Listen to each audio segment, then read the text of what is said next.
which is a very comprehensive program, in-home, intensive services for parents with young children under 3. Particularly, we're going to focus on where there are substance abuse issues. And they have a clinical social worker who's going in working with them, and they also have a partner with them that deals with all of the logistical kinds of things. The, do you have child care? Do you have income? Are you worried about being evicted? Is there other things that is preventing them from really taking full advantage of the intervention, the therapeutic intervention? And so that model is an evidence-based program. It's been shown to be very effective, and that is one that we are implementing here in Louisiana. And to be part of that program, they would have to already have been in the system. How would? Yes. So that would be like a court mandated. It could be almost like a diversion court for a family in need of attention. Yes, and in fact, as you bring up the courts, so we're working closely with Judge Haney, of course with Judge DePlanche. They have the family preservation drug courts, and those drug courts are another thing that's very, very promising. Judge Gardner in the Covington area has it also. There are a few of them, and those are very promising because it's very intensive. It's wraparound services. They're frequently in front of the judges, and you really see some change there.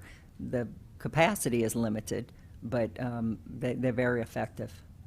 Okay, thank you. Thank you, Mr. Chairman. Good line of questioning. What I'm going to try and do is, after the questioning, if I see kind of an action step, I just kind of want to note that for everybody. But it seems like if the committee would like to know more about what the pro tem was asking questions about, it starts kind of on policy 4.410 in your yellow sheet. It talks about intake decision, making with income reports, and it just continues where there's a tremendous amount of policies that kind of dictate what happens next. So if you do want to see that information. But my question is, as you look in the policies and procedures and the timelines and the execution shalls that say in there, do you have like an internal control where your compliance folks looks at how are they doing? If it was a shall of 24 hours, what's my success rate? What's not my success rate? Are y'all doing any of this compliance driven internally within the department? Because it's one thing to have a policy, but it's one thing to comply with policy. We do have a continuous quality improvement staff, CQI staff, that are doing exactly that. They are monitoring and reviewing all of, in every part of the continuum of care. So they look at intake, they look at foster care, they look at family services, they look at adoption, they're looking at all of that.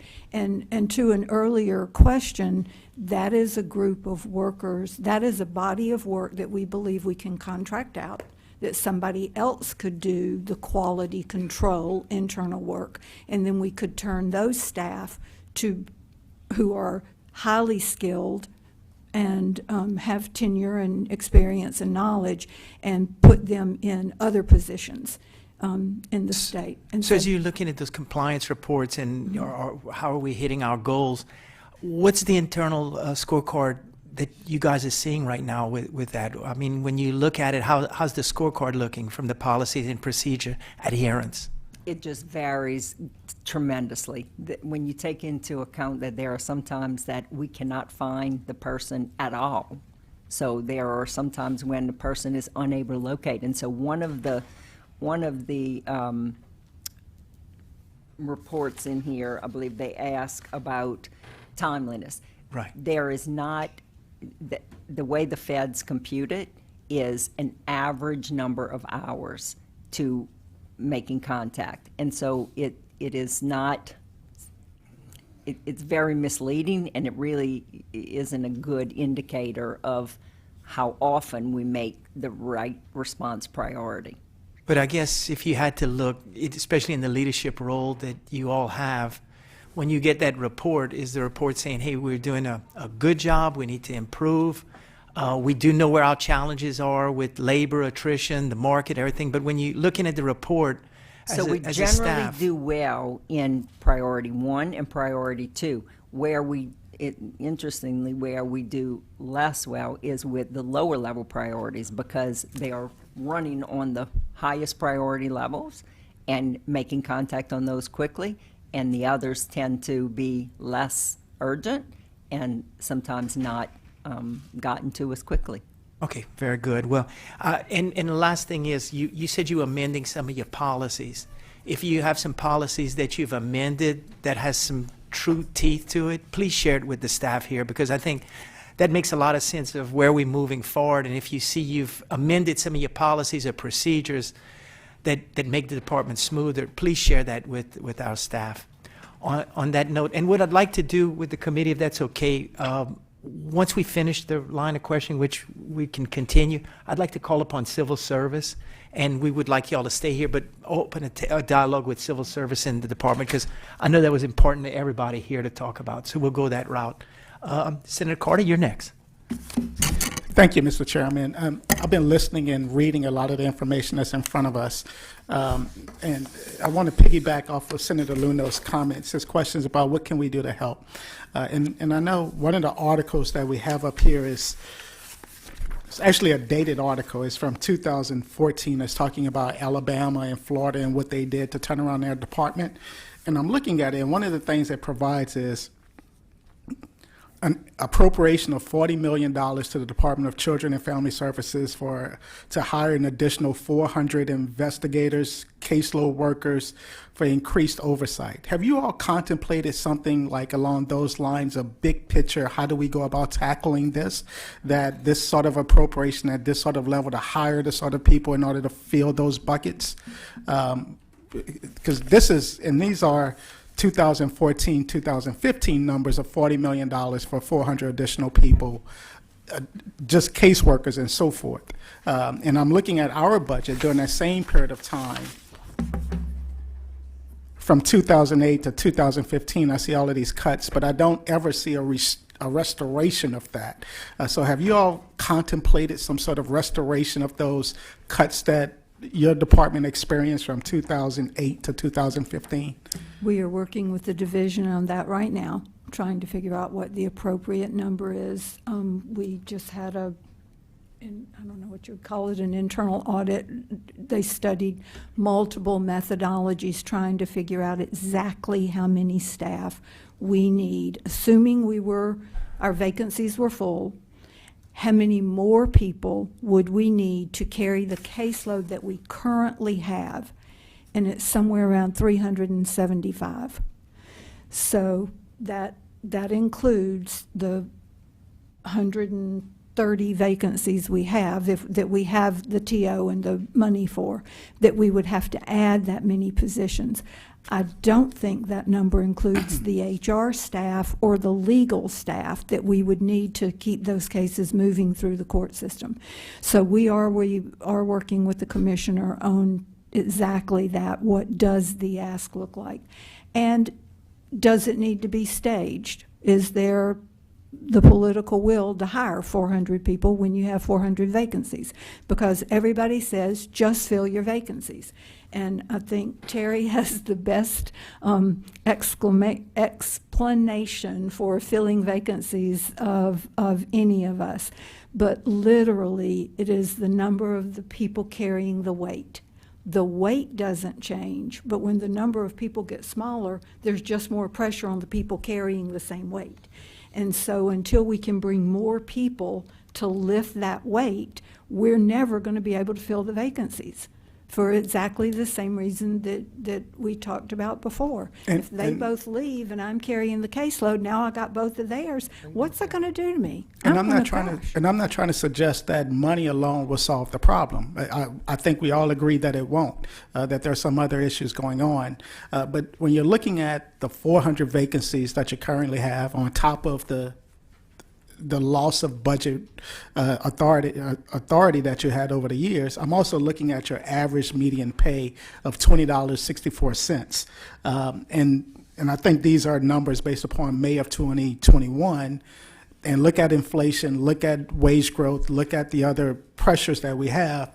So as you're figuring out the ask, also, how is it that's structured, to have those revenues. And Senator Fessy and I were talking in the back to make sure that we're taking care of those people that are hands-on the ground, those caseworkers who are having to do this difficult work, taking care of those kids, protecting those children in the state of Louisiana. So as you're contemplating the ask, the big number, but also make sure you're looking at it to pay well to recruit the people that you need in order to get this work done. Thank you, Mr. Chairman. Thank you very much, Senator Carter. Senator McMath?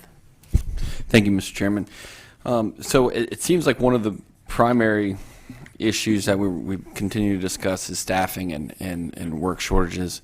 I personally think there's one step above that, and in terms of leadership and the ability to inspire and motivate and recruit. And I know that's a lot easier for me to say sitting up here. Again, not taking anything away from how difficult your jobs are, but I mean, you wanted to be in this position, I would imagine. Okay.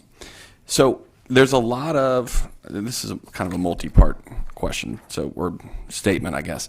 There's a lot of, in this document that we received today, expanding statewide strategies underway, expanding efforts to recruit, retain, and support staff, strengthening coordinated multidisciplinary responses. We've talked about a lot of these things, prioritizing this, coordinating that, boosting staff here, expanding some 7 bullet points. These are very broad, I guess, bullet points. Speaking of action items, I would love to, and I don't spend that much time in the weeds. You can ask my legislative assistant that, but let's dig into the weeds here. And if we can have an action item that is very specific to specific tasks that are being undertaken to do all of these things, most of which seem to be geared towards retaining or recruiting. I want to know to what extent we're reaching out to faith-based organizations. I can think of a number of faith-based organizations within my district that could be tapped to assist to do some sort of cooperative, agreement. And the same goes, and Senator Luno brought this up a little bit, the community and technical colleges, engaging them, I think, to what extent are we doing that now, and do we have plans to do that sooner? I think that's a fantastic resource for the state. As a legislative body, we've injected some significant funding over the last few years into community and technical colleges. Could be a great resource for the department to recruit. So if we can add that to the list, staff. Now, but I do have to, I keep coming back to this because I feel like once we open this up to public comment, or I know there's a number of individuals that are watching this committee hearing right now that are going to ask me this, and they're thinking in terms of their experiences. And look, we wouldn't be here, or they wouldn't be reaching out if the experiences were positive, okay? I think we can all acknowledge that. So in terms of when there's a situation where a foster child is under the purview or under the care or under the microscope of DCFS, and yet is still brought back to an abusive home. That has happened before. It's been reported widely. We all know the multiple instances in which I'm talking about. So this is not a technically theoretical, example. How does staffing address that? I mean, is it that you guys are so busy or so swamped that it affects, the judgment, and a judgment as basic as like a reasonable man judgment. I'm talking about a trailer that is beat to hell and back, where a child had been previously pulled from a home prior year and then brought back. And I know we can't talk about specific incidences, but do you see what I'm saying? I mean, there's going to be those questions of, while we understand staffing is a major problem, but what about the kids that are currently under the microscope of DCFS, where the state has failed them. You see, just, that's going to be probably brought up, with specific instances, and so I think we, at the very least, need to address Sure. that harsh reality. So, One of the things that I would say to that is that we are there, it's a system, right? So it's not just the child welfare agency. So there are the courts involved in this as well. And as you, I'm sure, know, we cannot remove a child or change custody back to a family without the court decision. The court decides that. We can make a recommendation. Sometimes the court agrees with us, sometimes they don't. When a child is in foster care, they also have an attorney, and that attorney is advocating for that child, and the parents have an attorney, and that attorney is advocating for them. So just because a child gets returned does not necessarily mean that the department agreed with that situation or thought that it was safe. I'm not saying that in any particular situation. I'm not talking about a particular situation. I'm just saying that it is not our decision about whether to return or not. So we do make a recommendation. We do present information to the court, and the court makes a decision about what happens to the child. So it is a whole system at play. Sometimes it's the attorneys representing the parents who are quite good and effective, and they win out on it. So much to our concern sometimes. So that's one piece of it.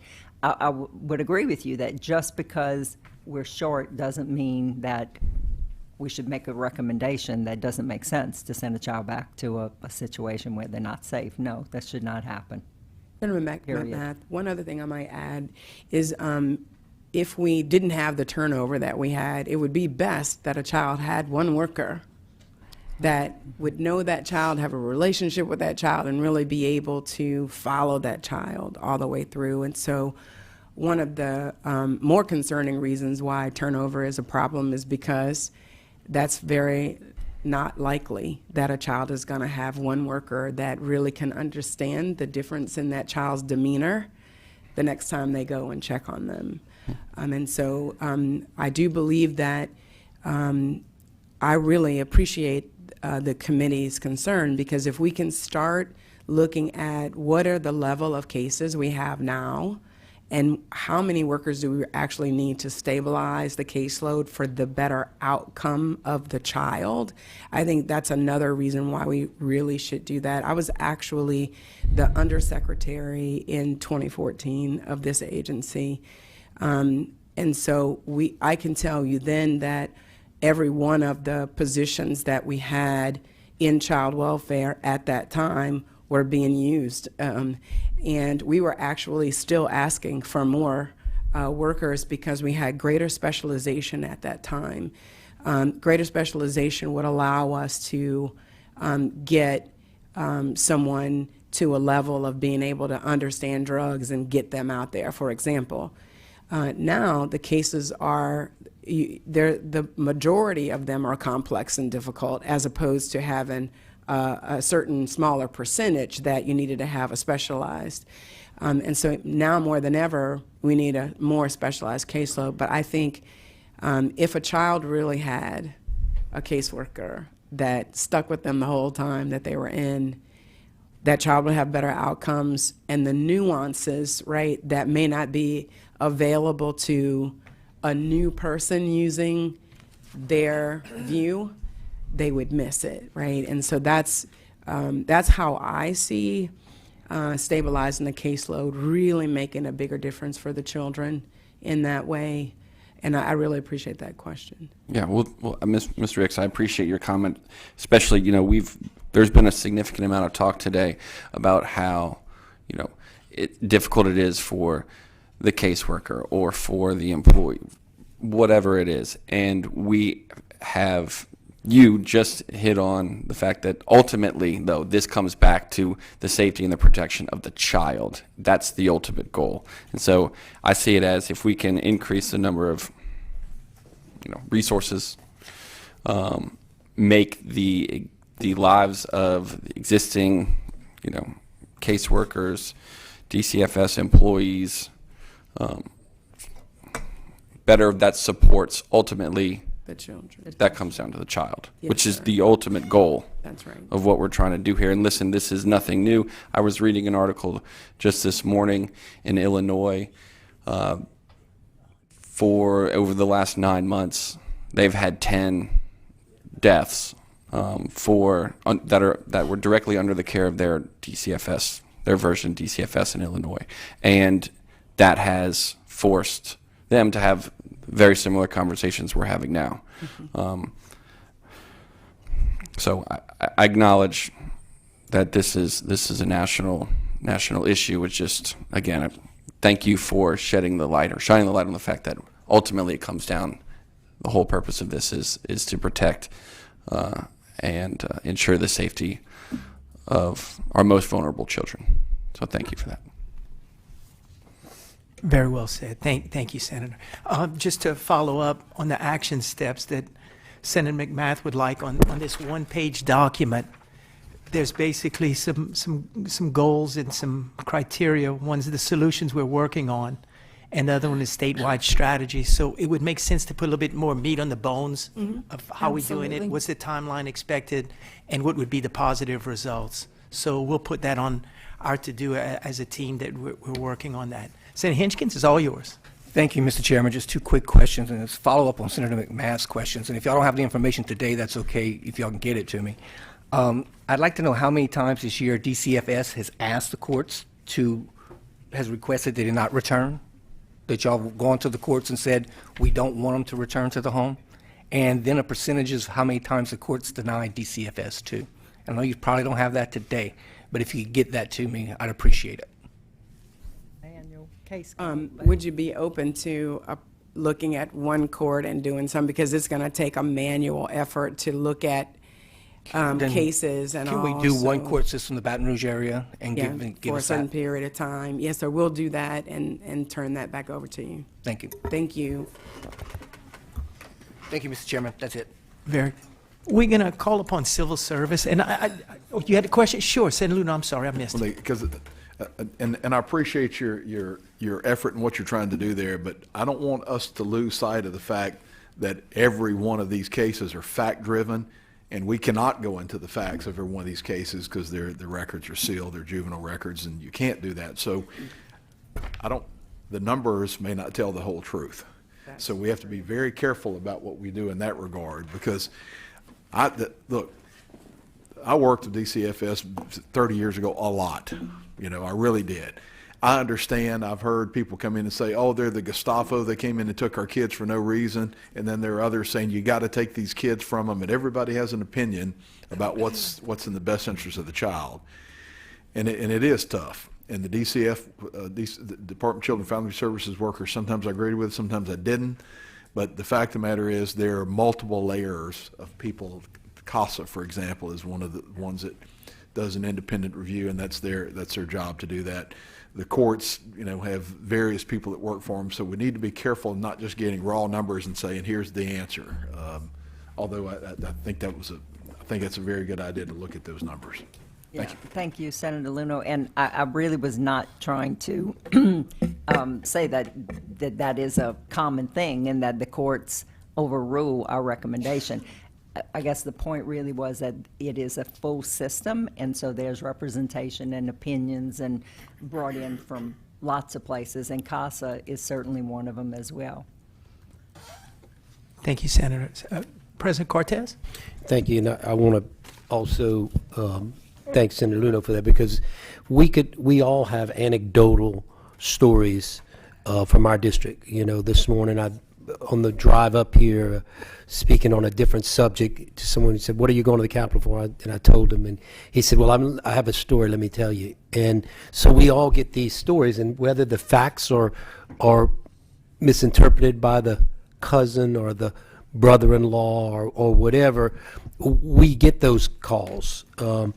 But so in order to not be anecdotal, and I try to be pragmatic about things and look at the big picture, and that's what I'm attempting to do today, it's clear that there's one major glaring problem, and that is a lack of employees. And to the extent that that could be fixed or could have been fixed, it in my mind, the potential of fixing that would have done two things. Would have reduced potentially the strain and stress on those who are currently working, and it would have reduced potentially those who chose to stop working because of that stress and strain. Both of those would potentially, and I don't want to say would have because there's no definitives here, potentially would have saved lives. Yes. And so I know we're getting ready to bring civil service up, but I want to know, if we knew this, when did we start the motion, the wheels in motion, to say we got to get people in the door? And I know we've talked about recruiting efforts, and I don't know if Senator McMath and I were talking earlier. I stepped out, but Senator Mills mentioned earlier about partnering, public-private partnerships. We were talking about faith-based operations earlier. To me, it was, I guess it's now a question of, when did you know and how urgent were you to fix it? That's really to me the overwhelming issue here. Because we can't go, as I like to say, we can't go unring the bell. The bell has been rung in a lot of these cases. We can't go backwards, but we have to look at why those bells got rung and not let them ring anymore and going forward. So anyway, I don't really need a response. I'm going to let civil service come up, and they're probably going to give some of those answers. If you'd like to respond, you certainly can, though. And I have one line of follow-up question, and then we'll bring in civil service, if that's okay. I would like to speak to the faith-based initiatives. We did meet, we do have several partnerships around the state, and we met in Baton Rouge about 3 weeks ago, or maybe, 4 weeks ago, with several churches that have committed to take on recruiting, training, and supporting our foster parents, and doing it within their congregation and opening that up, much like Crossroads NOLA does, that you're all familiar with, much like their model, if you will. And they have expanded. Crossroads NOLA has moved to Shreveport, so we're picking up there. That is a huge relief to the department. It takes away some of our staff that does that training and recruiting, and so that will give us staff then that we can put into other roles.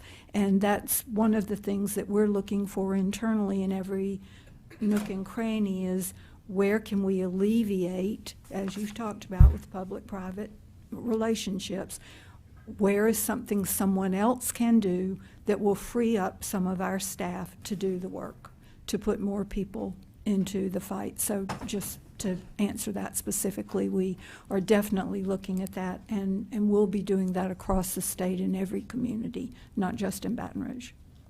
Okay, thank you.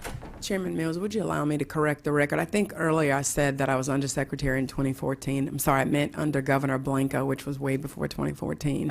But it was around 13-14 that the decreases in staffing in Louisiana was happening. When Senator Carter was talking about in 2014, they were increasing in Alabama. So please, thank you for allowing me to correct the record. So noted.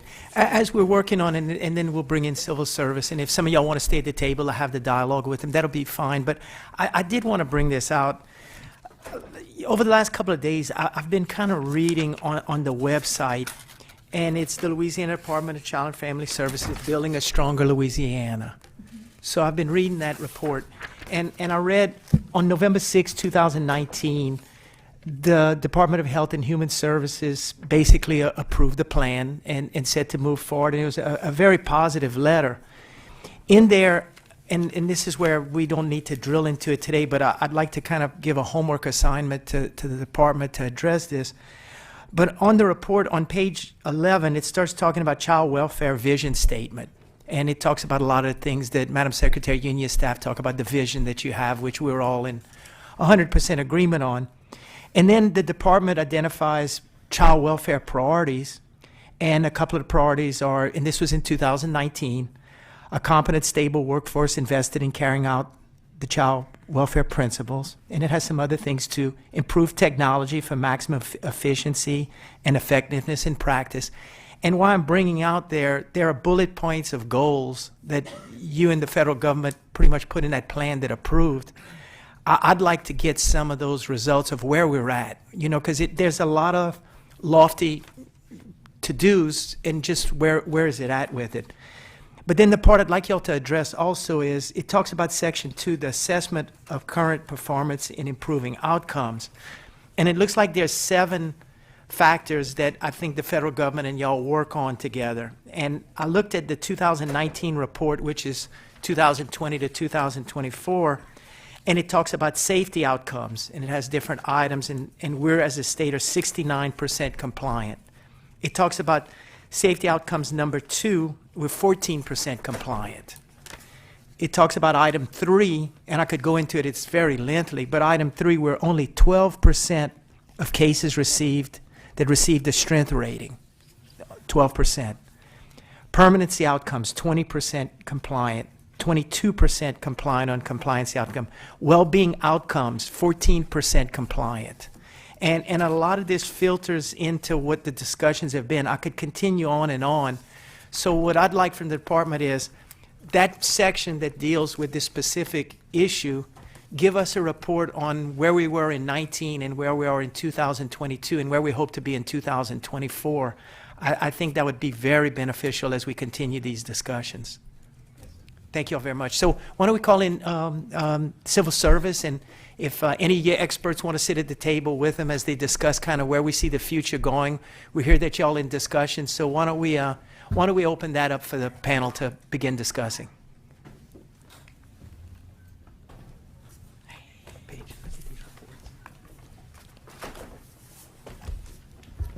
So please just introduce yourself, tell us your role, and we'll go from there. And thank you for your patience and your short notice. Not a problem. Good afternoon, Senator Mills. My name is Byron Decato. I'm the Director of Louisiana State Civil Service, and I have with me Ms. Nicole Tucker. She's our Chief Operating Officer. Just would like to say thank you for the opportunity to come before the committee this morning and be able to answer any questions that we can. We have been working with DCFS on some of their issues, and we remain committed to them and open to provide any resources or solutions that they may need. So I'd be happy to answer any questions. So from a standpoint of what Senator Luno said earlier and some of the committee members, if the department sees some certain innovativeness, that, you know, some things that could be really not the norm in civil service, but could maybe help to stop the bleeding, how flexible are you? How much do we kind of need to understand about the process, the constraints you're under, but the flexibility that you may have working with the administration? I think we do have a great amount of flexibility as long as we're working together with the administration and the legislative body. Of course, there's been a lot of discussion about pay, and that was one of the initial things that we did with this department, was institute some premium pay for their Baton Rouge office to stop that bleed of individuals turning over. The flexibility with that comes with the funding that's available for the agencies, and then ensuring that our system is consistent throughout with other particular jobs. Now, what's unique about this department is we're talking about a job series that's unique to this department. So when it comes to wage and hours, of course, that's something that my commission and the governor approve together, but certainly we work with the legislature because we want to make sure funding is available before we do any type of, mass hiring or approving of increasing rates. Some of the things that were discussed earlier talk about the hiring process. So, for example, typically in state government, when you post a job, you're posting a job to an open position, so applicants know that position is open and they are applying specifically for that vacancy. Our role at Civil Service is to qualify those applicants compared against the minimum qualifications that have been set up by the agency and the civil service director. So we work with the agency to determine what qualifications they need for their particular jobs, because they're the ones with the boots on the ground. They're the one who knows, their hiring managers know their needs and what type of applicants they need. Typically, we recommend that the announcement be announced for a minimum of 5 days. We do have a turnaround time of 3 days. Typically, we are able to get that list of candidates to the agency anywhere from a day or a two. Rarely do we take the 3 days. In this particular agency, they do have a continuous announcement, which means applicants continuously apply, so there's no closing date. So at any particular time they want to hire, we are able to pull a list of eligible applicants and send that on to the hiring manager. I know that Ms. Rick spoke about a discussion with the Division of Administration, and one of the things that we have offered is we have offered our staff to go on site around the state with the department to actually talk to applicants and qualify applicants right then and there, so they can then be moved on to a hiring manager. So a hiring manager can do an interview and hopefully potentially be able to walk out the door with some sort of conditional offer of employment. So those are some things that we are certainly capable of doing. I think this opens some opportunities for looking at the minimum qualifications for these positions and working with the agency. Now, the agency, and I'm not an expert on all of their qualifications, and some of the qualifications may be tied to some federal requirements and so forth, but I'm not sure which member I wrote down that you were talking about, could we get a clerical person in and help, and hopefully then they may be interested in doing the work of a child welfare position. We have to be mindful that those positions currently have a degree requirement. We may need to talk about, is that something that we may need to loosen up? Is that an opportunity, or is there some risk involved in that? And that's the discussions that we would have to have with the agency. So overall, we are very flexible to be able to meet the needs. When it comes to pay, the pay is going to be the funding portion of it. I know that one of you mentioned about being able to go work at McDonald's for $20 an hour, and that is something that all of our agencies are faced with. Just to put in perspective for you, our commission, I prepare an annual pay plan report every year that's going to be presented to our commission next month in October. Just to give you some figures for state government, for classified employees only, and this is strictly salary, it's not related benefits, but if you wanted to match a $15 an hour of what's being paid at Target, we would need a minimum of $337 million to make that happen. So those are the financial implications and the funding that is necessary to allow for that. Now, what we are doing currently, because agencies have high turnover, is we are approving special entrance rates, which is a rate that an agency can get from our commission that is above the minimum rate for that particular position. So for this particular job series, they have a special entrance rate. We have traditionally given them a special entrance rate and then have tried to keep up with the market for their particular jobs. But there's a minimum. The current minimum, I can tell you, for a child welfare specialist trainee is currently $29,640. That's the minimum of the pay scale for that SS 411. That's a pay scale. They did get approval from our commission, and the starting salary is $36,524.80. So from a standpoint of fairness, do you have to do an adjustment to the people that were maybe brought in before the special carry? Certainly, we do look at compression, if compression is going to be an issue. I do believe when this was implemented, every existing employee received. It was a 10% 10%. corresponding So- adjustment. We call so it the- corresponding adjustment. The folks that were there earlier are compensated? Yes. And in addition, we have implemented a premium pay for these individuals based upon their longevity at this particular agency. So 0 to 3 years is up to $2 an hour. So that's an additional $4,160 a year. So a potential starting salary coming in the door, if you add that special entrance rate and that premium pay, if they work the full amount of hours in that particular year, would be $40,684. Now, please keep in mind that, we have annual market adjustments for our classified employees, so those individuals would be eligible for a pay increase in July of each year. And then, I know Ms. Tucker knows the qualifications more than I do, but in the series, you can be reallocated, so you may get a 7%, and then you get another market adjustment, then you may be reallocated again. So there's potential for growth. The issue with this current particular job series is not unique to Louisiana, as the Secretary pointed out. I sit on the past president of the National Association of State Personnel Executives. It's always correctional officers and child welfare is the top of the list in every single agency.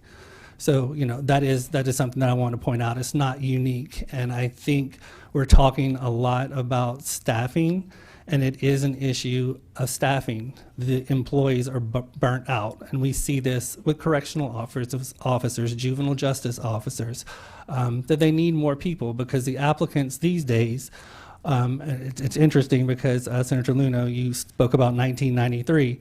We go in the file room and we see these same issues from 1954, so the issues come back full circle. But it's challenging right now. Our applicants are down about 50% from pre-COVID. Our vacancies are up. We have individuals who are looking for workplace flexibility, work-life balance. Pay is usually third on the list. When they're coming, they want to know, can I work from home? What are my flexibilities for my work-life balance? And then what is the pay? But you have a position like this with direct care, you can't offer those flexibilities. And upon that, with the vacancy rates that they have, these individuals aren't able to take the leave when they need to take leave. You've heard them having to work overtime and stay with the children at night. So it's the stress of the employees. All of the things that the department spoke about are something that I think that we should definitely look at, looking at EAP programs, employee assistant programs for these individuals who have to deal with trauma and return to the job. So it's a lot of challenges that they're looking at when it comes to hiring, but they do have our support and they have our 7-member commission support. As I said, we in the beginning, about a month ago, we did approve some unclassified temporary positions for them so they could get people in. Where that, they could hire, if they saw Senator Mizell was interested, they could hire her today. And then we did premium pay for the Baton Rouge office, which was $5 an hour. And then $2.50 an hour for is tiered based upon the staff. We also are going to be recommending to our commission to extend that to, because I approved that on an interim basis. So it goes to the commission tomorrow, actually. And it's likely that they will approve that. I'm going to make a recommendation to them, and hopefully they will go with that. We are looking to expand that pay. The department has asked us to expand that to New Orleans because they're seeing an increase in calls that are accepted and so forth, and want to make sure that they're being proactive. And then we're also recommending an incentive pay policy for their employees who are taking from other regions to work in the Baton Rouge region, where they would get a lump sum payment after a certain period of time. So once a month, they would get a lump sum payment of up to $2,500. So those are some of the initiatives that we have taken so far, but again, are open to anything that the department or this body would like us to explore. We have a few questions, but a couple of things. One, I just wanted to bring this out that was brought out in testimony. The team that was up earlier said that they were contemplating get very innovative to have retired police, to have medical. If they don't contract out and they bring them within the team, will that be a long-term challenge for civil service to address new job descriptions? And basically, would that slow the train down at all? If you're looking to contract out, what the courts have said is that it's not our decision to determine whether or not a service can be provided by a state employee. What we have to look at is if they have existing employees that they want to replace with a contract, that the contractor has to come and the department has to show an economy and efficiency to the state. So there is no barriers for them to be able to contract and supplement their staff. Some of the things that we have seen, especially during COVID with nurses, for example, the contractor was able to pay a lot more, and it brought down morale a lot. So you do have that. That's an obstacle.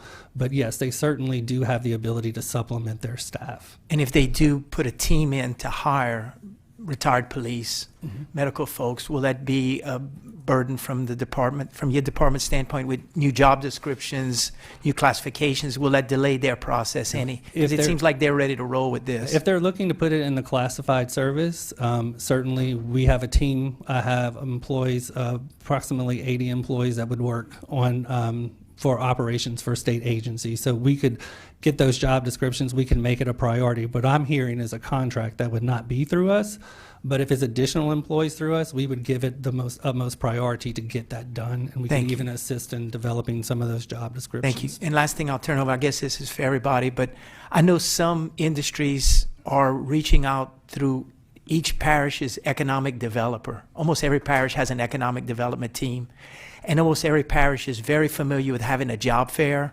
They partner up with the universities, they partner up with the technical colleges, they partner up with retired military. Would this team that's talking here and talked previously, y'all may want to reach out to all the economic developers in all 64 parishes to say, how can we do a real boots on the ground outreach, because they know their area as well as anybody. Thank you, Senator Mills. Terry Ricks, this also came up in our conversations with the commissioner, working with Louisiana Workforce Commission, and therefore with the economic development. So thank you for that. That's kind of doubling down on that idea about, and also you guys, like when we're in your area, let you know so you can send some of your constituents to us. That would be also very helpful. Yeah, I could promise you every parish councilman, every mayor, every elected legislator would be at the job fair. They would invite folks to be there. They would probably reach out, like I said, to retired military, to retire. I think that would be a great outreach to get us all involved. Thank you. So, a line of questions. Senator Mizell?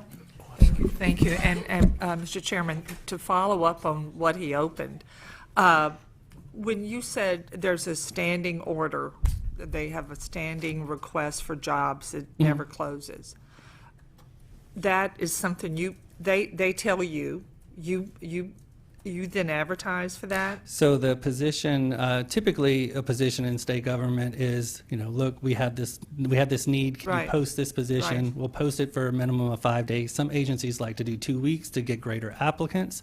But in high turnover jobs, we do have some announcements that are continuous, so they don't close. Right. So No, I the understand applicants are steadily applying.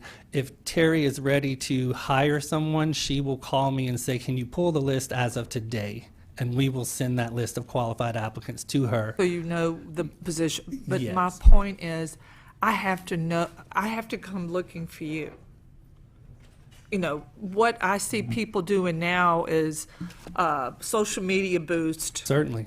Do you do that? Yes, ma'am. So you're at, and when you do that, are you doing it in a unique way for the need that exists as far as, okay, I'm just going to tell you.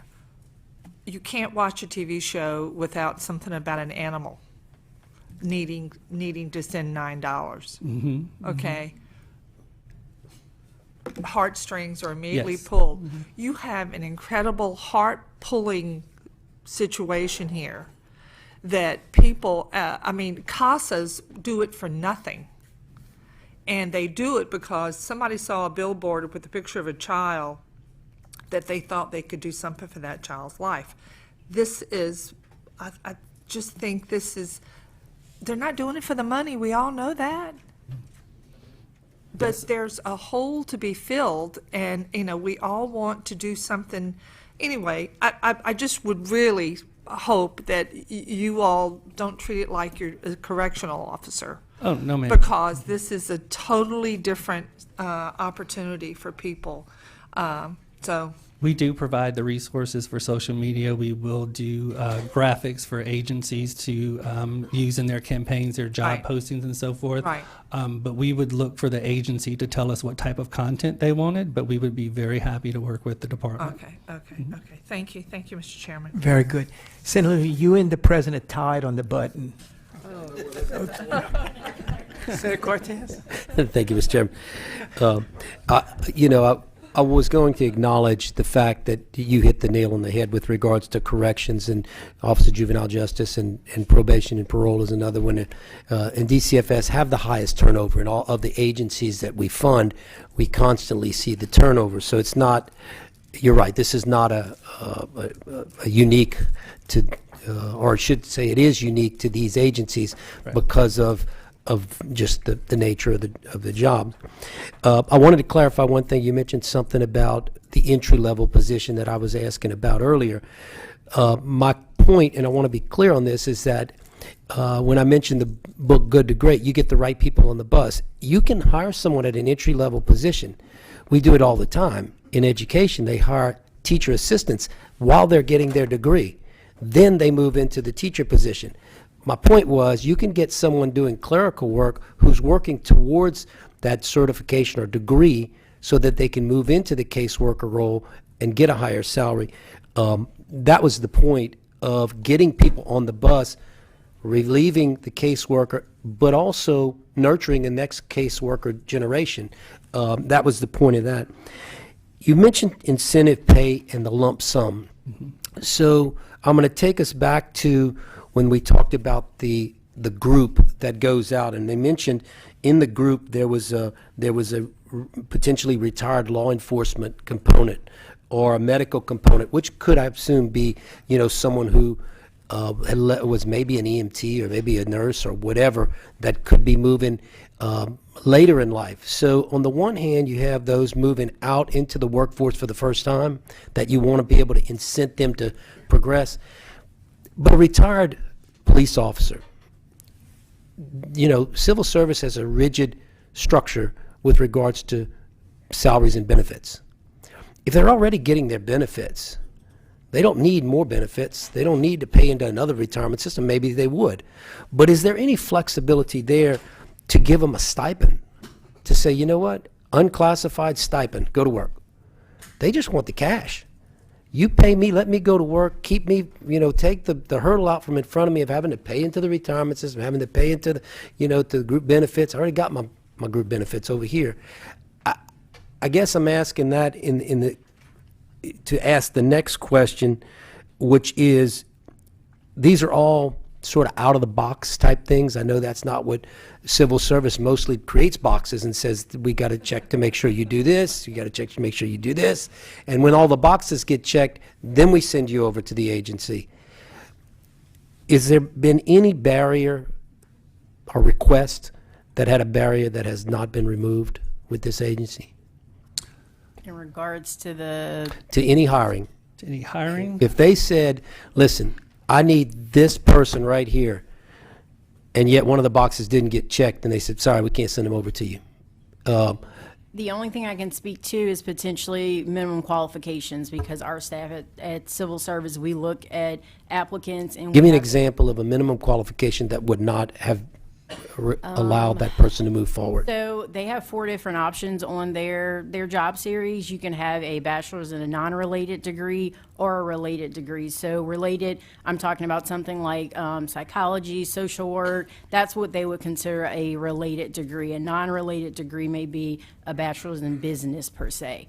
And then you have to have specific child welfare experience, or you can have social services experience. So those are some of the boxes per se, if you want to talk about that. Now, as Byron talked about, he said that, we work with the agency, Child Welfare Series is very specific to DCFS. So we work with them, whatever they're kind of communicating to us that, hey, we need this box. That's kind of the box that we created. And I also want to put out there, we actually just worked with them and partnered with them to update the minimum qualifications. So we actually made that box a little bit wider per se. So we actually broadened the applicant pool for them. We did that in June of this year. I can't give you a specific example, but that's probably the only thing that I can think of that may have been a barrier per se, is if the agency came to us and said, hey, we really want Byron, he's got XYZ experience, and we disqualified him per the minimum qualifications. That's kind of what triggered almost, to be honest, us updating the minimum qualifications, because they realized they were missing out on a lot of people that had that barrier there for them. So we actually broadened the pool for them. Data, it's only been a few months since that went into place, that minimum qualification update. So we don't have the data. The agency maybe can speak to if they're able to get more people, but that's what triggered us working with them for a few months to actually broaden that applicant pool for them. But this is agency standards, you're saying? So you don't create the standards, you simply just apply the standards created at the agency? Because this job series is specific to DCFS, we rely heavily on what the agency is kind of telling us what they need and who can do that job versus, let's say, a social worker, which is a job series that's used by multiple agencies statewide, or an accountant. That's something used by everyone. A child welfare specialist is specific to this agency, so when I say working with the agency and that box and that barrier, it is something that we partnered with the agency on, and we rely on them to tell us who can do this job or what they want to see in those minimum qualifications. And the rules require that we work with the appointing authority. I set the minimum qualifications, but we work with the agency to develop those. And those are something that we can change very quickly for this particular agency because they're the only agency using these job titles. As Ms. Tucker said, if it was a job title used by multiple state agencies, we would have to have outreach with every state agency. How will this affect you? But some of the things that we have seen effective with other agencies who were struggling for applicants, and we can certainly do it for this particular agency. Ms. Tucker may have already done it. I apologize if she has, but we were able to look at applicants that were not qualified and give those experience, the qualifications of those applicants to the hiring managers and say, these are the people that we disqualified. Do you think that they could work in your particular area? And then work with the agency to, work and massage those minimum qualifications. That was part of the conversation when we worked with them recently to update the minimum qualifications. We had a staff member go back and look at the applicants that we were disqualifying based on the previous minimum qualifications, and in conjunction with the agency said, hey, these are some of the people that you are consistently missing out on. So we went back to them and we gave those examples, and from that came up with recommendations. And when I say it was a partnership, it was a lot of recommendations. The agency came back because obviously they know their business more than we know it, and they said, hey, this will work, this won't work for XYZ reason. So that's why that was that dialogue kind of going back and forth with the agency to get to where we are now with those current minimum qualifications. But as the director mentioned, it is something that we can update fairly quickly, but since this is an agency-specific job series, we kind of rely heavily on what the agency kind of tells us what they need. And so, I'm going to give you an example. Again, we could get anecdotal, and so I don't mean to put you in an awkward position. But so let's say the minimum standard is a bachelor's degree in a field or a related field, I think you said. So a person with an associate's degree is disqualified. Yes, Yeah, okay. for this particular one, That and I'll particular- say that because for our jobs or degree level jobs is what our professional level jobs, which are basically jobs that require a degree, we have on most of those jobs a substitution is what we would call it. So that would be a 6-year sub. So 6 years working basically will sub for a bachelor's degree. And then with that, we also have kind of a calculator per se of if you have an associate's plus X amount of years, that will equate to that 6-year sub. That will equate to a bachelor's degree. What I'm speaking of right now, that is not on the child welfare specialist series. That is something that we could absolutely entertain putting on that. But again, working with the agency, this job series does not have a substitution on there. For someone, like you said, that has an associate's, that person would be disqualified. So I'm going to ask Ms. Rick, so we always have to kind of have a balancing act. So what's worse, having somebody that actually wants to come do the job and maybe might be 2 years of college short to qualify, or having no one come in the door and having 2 people leave because they don't have enough help? Yeah. I mean, if that's the challenge you're facing, to me, I'm going to pick this and say, give me that person who is clearly in somebody's mind, competent to do something. I use the example of what if they had a Bachelor of General Studies with a minor in behavioral science, but they didn't quite rise to, they may even have a bachelor's degree, but they may not be able to sub it. That's my point about sometimes we create too many boxes, and instead of getting what I call somebody who's energetic, who's intelligent, compassionate, and educated enough to do a job that we all know. Look, again, I said it earlier, I was a school teacher. You think I learned in my education program how to teach school? Right. You put me in that classroom, and that's how I figured it out. And so, and I use a lot of education anecdotal stuff, but it's something you may not be aware of. You can have a bachelor's degree in social studies education and teach American history for 30 years, and you're not qualified to teach at a higher ed institute. But yet you get a history degree at 22 years old. You're qualified, a master's degree, in history. You're qualified to teach college, but you can't go teach high school. You can't even teach 8th grade because you're not certified in education.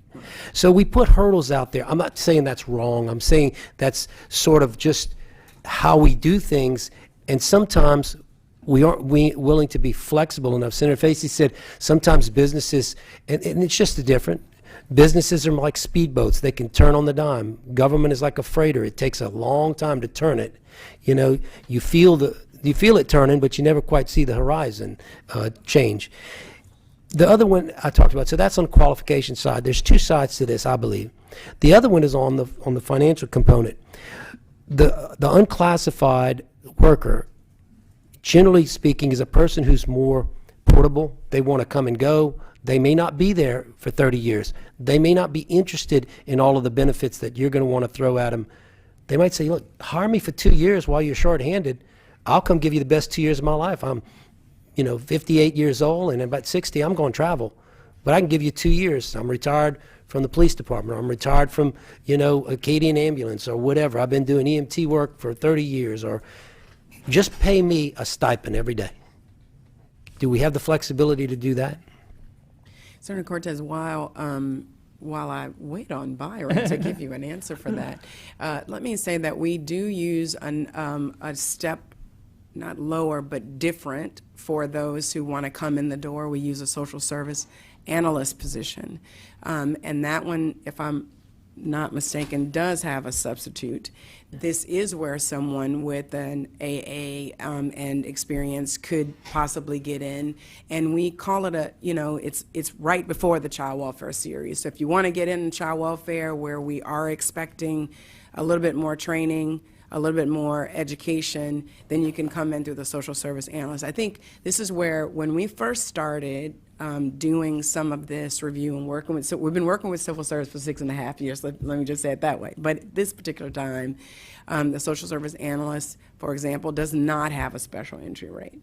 And so they're still coming in really, really low. So it's something that your ideas help us, right, to make sure, is there another pathway into child welfare that has a substitute that still allows for us to marinate in a space and bring them in. I think the other thing that... But experience inside the building could help with that as well. I mean, you're talking about supervisory levels where I can't imagine two things. One, you hire a person quickly, and look, we all are conscientious because we have to deal with the money. And we know when they come in, if they're locked into that position, probably not going to leave. And if they're not doing a good job, that we're probably stuck with them.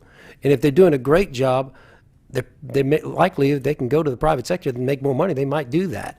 So we got to find that sweet spot, right? Mm-hmm. Where it's a good environment, they love what they do, we get them in there, but could we pay them a different way? Mm-hmm. Like in business, you sign a contract. Okay, I'm a 1-year contract. At the end of the year, we'll revisit. But again, I go back to, this is my diagnosis. I'm not a doctor, but I'm not trying to give a prescription without diagnosis. I think we've diagnosed the problem. The problem is we need more bodies. Mm-hmm. And we need more bodies that are competent, at least in the eyes of their manager and their supervisors, to do a specific task. And so, we talked about the managerial layers. You give me somebody tomorrow, and I promise you, he's going to tell me within 2 months if that person's going to stick around or not. But give me the flexibility to take his word and say, they're not getting the job done, I need another body. But if they're getting the job done and he says this is a superstar, then I want to be able to see if we can get him in a track to get a degree and get him into the next level. But we need to take the freighter and put it more like a speedboat, I guess is my analogy, is let's be more flexible. Let's be able to turn in a different direction and come up with some of these, what I would use as business hiring techniques to say, let's treat it a little bit more like a business and a little bit less like government. And I'm not finding fault with either that. I know that you have a job to do, and the statutes that are created by this body require you to do certain things. But to the extent that we can reduce the barriers, be more flexible, get more bodies in, I think we're going to have less attrition. And I would just like to say one of the flexibilities that we have given is in the beginning when they came to us, we did approve some unclassified temporary jobs, up to 50 positions. Therefore, And those had no qualifications. have no qualifications. So we We removed that barrier. That's yes, great. because what we were hearing was we have people, but we don't exactly know exactly where we're going to be able to utilize them. But we have people who are interested.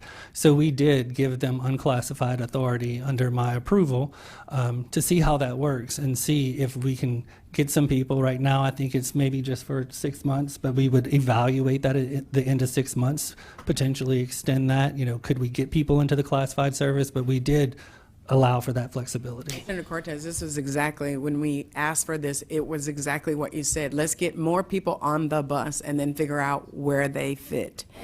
Because we have been able to identify some good people with good experiences. Maybe they hadn't figured out all the different ways to get which job yet. And so we're doing both. Everything that we can to fill the positions that are out, and then what are these critical hires that we can make right now, and then either wrapping around Baton Rouge or determining, okay, here's the spot for them to be in, and being able to get them into a classified position if that's where they qualify and what they want. And I know the Secretary mentioned earlier about the name storms and the hurricanes and all of the difficulties.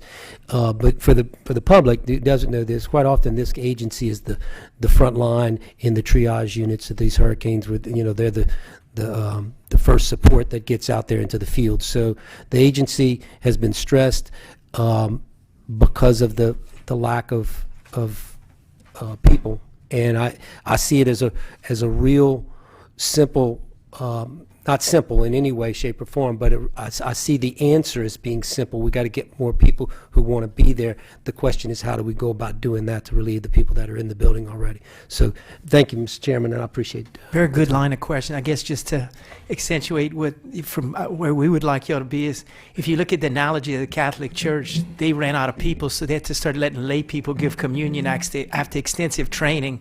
So when in doubt, think of the Catholic Church. If they allowed certain people to give communion, a lot of flexibility, a lot of flexibility. So we'd ask you to be that flexible. Senator Luna, all yours. Thank you, Mr. Chairman. The President's questions covered most of the areas that I want to talk about.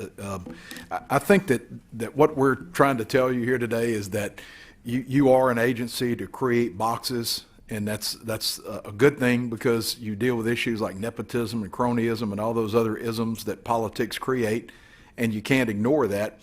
But at the same time, when you have a crisis, you got to think outside the box. And that's where we're at now. I think that was a great move, the unclassified jobs, allowing people to come in. That's something that, in normal times you'd say we don't need to do too much of that, and we don't. But we need that kind of outside the box thinking right now. So I applaud you for that. One of the things that I wanted to mention too is, when you talk about one of the entry level positions paid about $30,000 a year, that's one of the direct care workers, I'm assuming, that works directly with the kids. The child welfare specialist trainee, so that's the entry-level position into the series, basically. There was a time when we offered a great benefits package that made it all worthwhile. I can go to work for the state because they have this great benefits, and I can retire from there. Well, those are the things of the past, and we don't have that to offer anymore. And so when that comes out to be around $14.25 an hour, and that's before overtime. And I know overtime is a huge problem for the department, as it is for every department. And sometimes we deal with things like K-time and stuff like that. Well, the employees that I talk to, the state employees, don't like the K-time process. Sometimes they're forced to do it. They don't like to do it.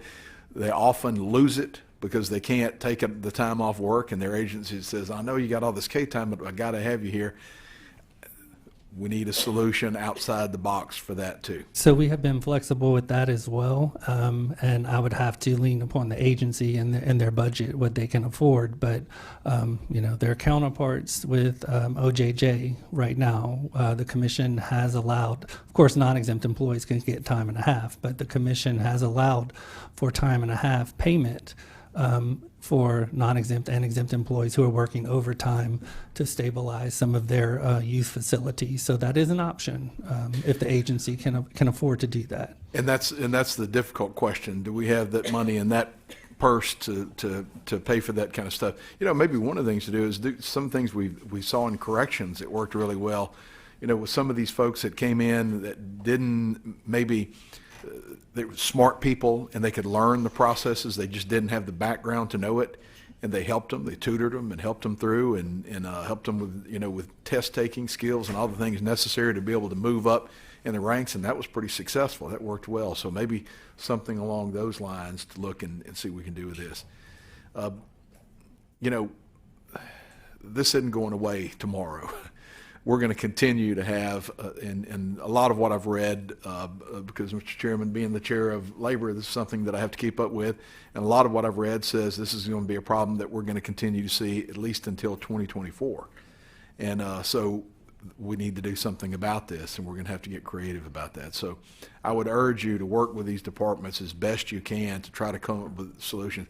And look, sometimes when you do that, you're going to create other problems. We understand, but we got a crisis right now, so we need to be a little more flexible and try to deal with this. And I think your point's very well taken. As we go through the legislative process, we do need to think about our state employees and the pay that they're receiving, because, as you mentioned, it's no longer that attractive when we're trying to recruit someone out of college. We tell them that they have to work till they're 62 years old. They're going to go for the money, the average hire, just for your information, in state government is 35 years old, is our average hire. So we're not getting the best and the brightest because they want something that's portable. They want a retirement that if they leave, they can take some portion of that with them to another employer.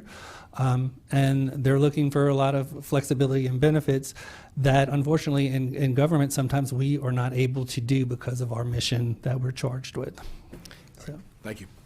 Thank you, Senator. So we have different silos of things we're working on, and we identified a lot of the things earlier with the department. But, from DCFS and from civil service, any of these initiatives that y'all are working on, short-term, long-term, please get it to Ms. Cannon, Ms. Peck. I think we are creating a really good workflow of objectives that we can hit that I think will give the public confidence, as Senator McMath said earlier, that we're protecting families and children. And a lot of times these initiatives and some of the things you're checking off the list, it moves the needle, but so slowly, it's good for us to have those goals. So if you don't mind, let's add that to our list of civil service and the department's short-term, long-term, imaginative goals that we can accomplish. And Senator, I just want to assure you that from the very beginning, the Commissioner of Administration's office has kept us apprised of the information that's going on, meets with us on a regular basis. I know we do not attend the meetings with the agency and the governor, but that information is relayed to us from the Commissioner of Administration, and it has been a priority for us. We sure appreciate your spirit of cooperation, both of you. Senator McMath? Thank you again, Mr. Chairman. Just real quick, I wanted to add something to, I guess, the to-do list. And Ms. Ricks, you might be able to address this. I don't know if civil services is going to apply to you unless there's some sort of barrier to the question I'm about to ask. But in terms of recruitment, again, coming back to that, are we doing any out-of-state recruiting, or is it just within the confines of Louisiana? If we just would love to gather that information, also something to think about when we're talking about thinking outside the box. Let's also think outside the boundaries of the state as well. And I don't know if civil service, if there's any sort of barriers to hiring from outside of state. Not to mention, could be a good recruiting tool to get folks back into Louisiana. And I'm thinking of individuals that are called to serve. other countries, right? I mean, we've got a crisis right here at home in our great state, and just something that could be a useful and productive tool. So. To McMath, I'm sure that some of the things that we're doing are definitely crossing over, especially on social media.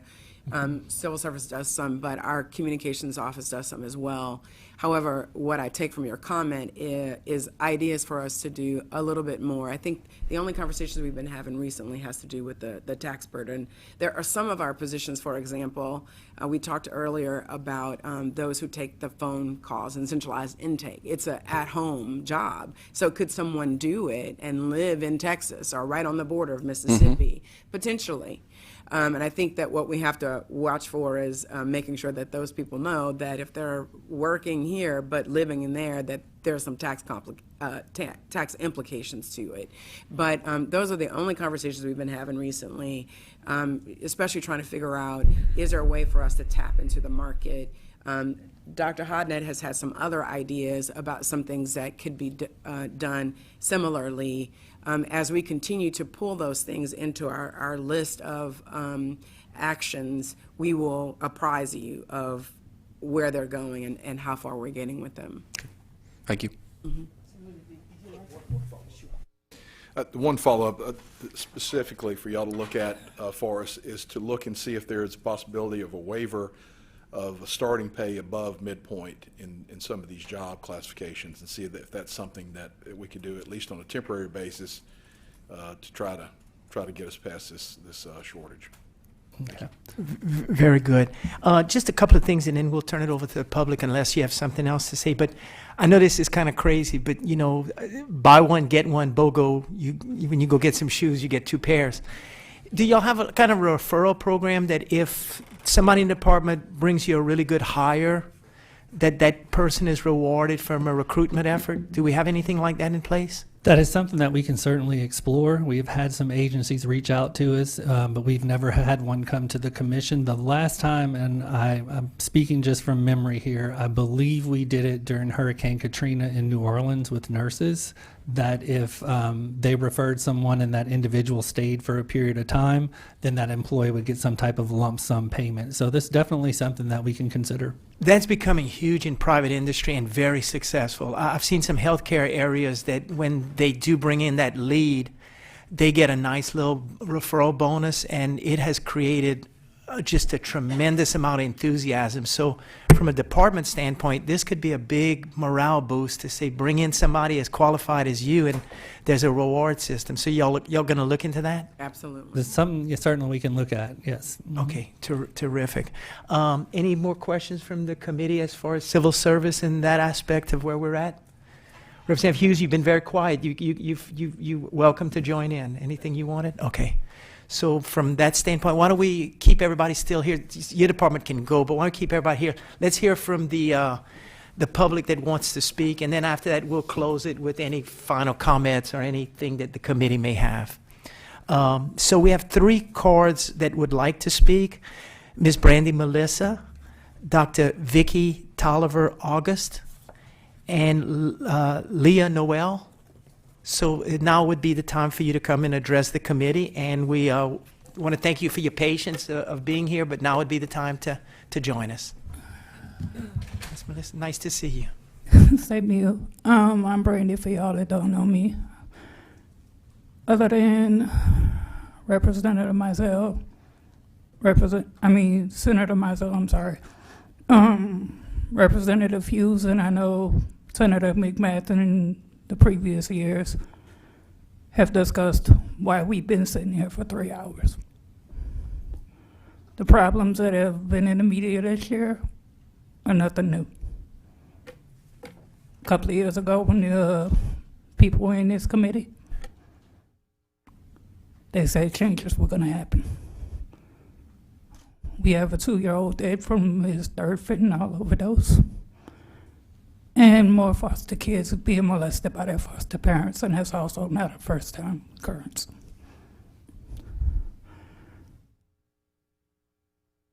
In the early 90s, not too long after what you mentioned, Senator Luna,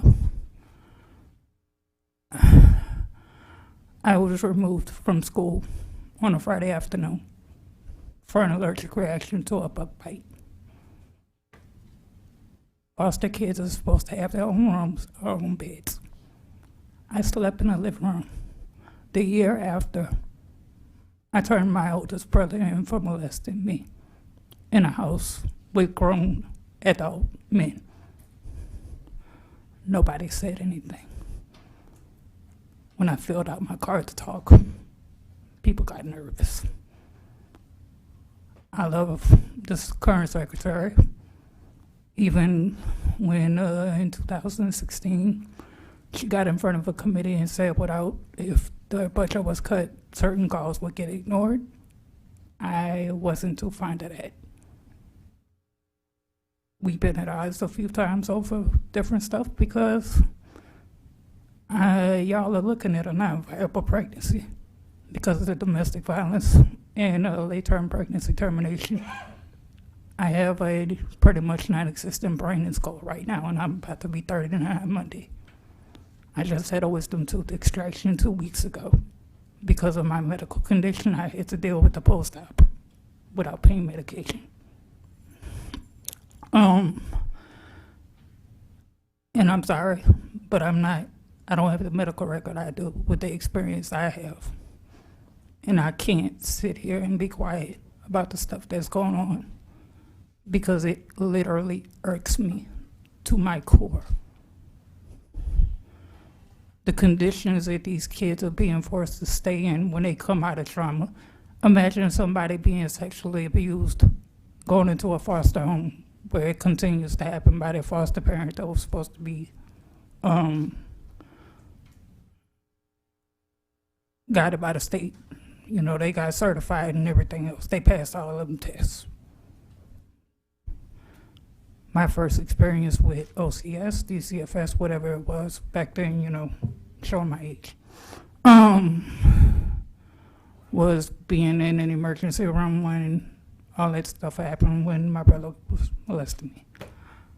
A sheriff's deputy told my mother if she did not find my brother somewhere else to go, I was going in foster care. A year later, I was for non-abuse. It fractured my entire family. My mom died with her 2 oldest children hating her guts. And I'm sorry, but it needs to stop. In these discussions that y'all been having for 3 hours, I hear during the session in appropriations and finance. This is health and welfare. We're here to talk about dead children, kids being killed from fentanyl overdoses, 2 years old. No hospital gives Narcan to a 2-year-old on a daily basis. Those calls were substantiated because that's not normal. We're talking about kids being sexually violated. To this day, I can't handle certain situations because of what I went through as a child. And that happened from my brother being violated by a Bible college student who is currently writing in Rayburn. Y'all probably saw on Channel 2 in April. It's a cycle that's going to continue till change happens from the top to the bottom. And don't just focus on the secretary of the department. Y'all need to focus on the parish where the problems happen. Because there's somebody sitting in this room that nobody's talking about that needs to be looked into, and I believe it at that. Y'all have a good day. Thank you for your testimony. I did call on a couple other folks. I'm not sure if you're still here, but now would be the time. If anybody from the general public would like to comment, now would be the time. And just state your name, and we welcome you into the committee. Stacy McPherson, I think, has a card. If you would like to speak, we can put 3 people at the table. Anybody else? We can, like I said, we can put 3 people at the table. To the end, then. Wherever you'd like to be. Right there first. It's all yours, ma'am. Thank you. Okay. Thank you, committee, for giving me the opportunity to speak. My name is Dr. Vicki Tolliver August. First and foremost, I know The secretary knows who I am. Dr. Renda Hodnett knows who I am. I am a foster parent, and I'm an educator as well. I hear a lot of talk about educators, and yes, there is a shortage in education, and we have innovative ways for filling those positions, so I do concur with what you stated. My experience with this agency has been an utter nightmare. A nightmare.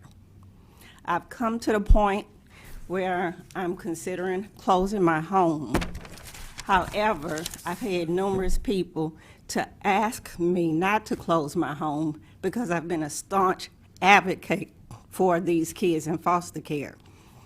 When I say that my complaints have been documented, Secretary Walters and Dr. Hodnett knows my complaints have been documented. And because of that, I feel as though I have a target on my back. My experience first started, and let me please go back and say, I do thank you too, because I can tell you this much. Every time I have written a letter to Secretary Walters and Dr. Hodnett, I have gotten responses. Should I have had to escalate it to the top? Not really. Having 5 to 6 managers, one would think it wouldn't have had to get that far. But that is how DCFS works. You have so many people at the top, it's top heavy, that when it gets to the bottom, nothing is getting done.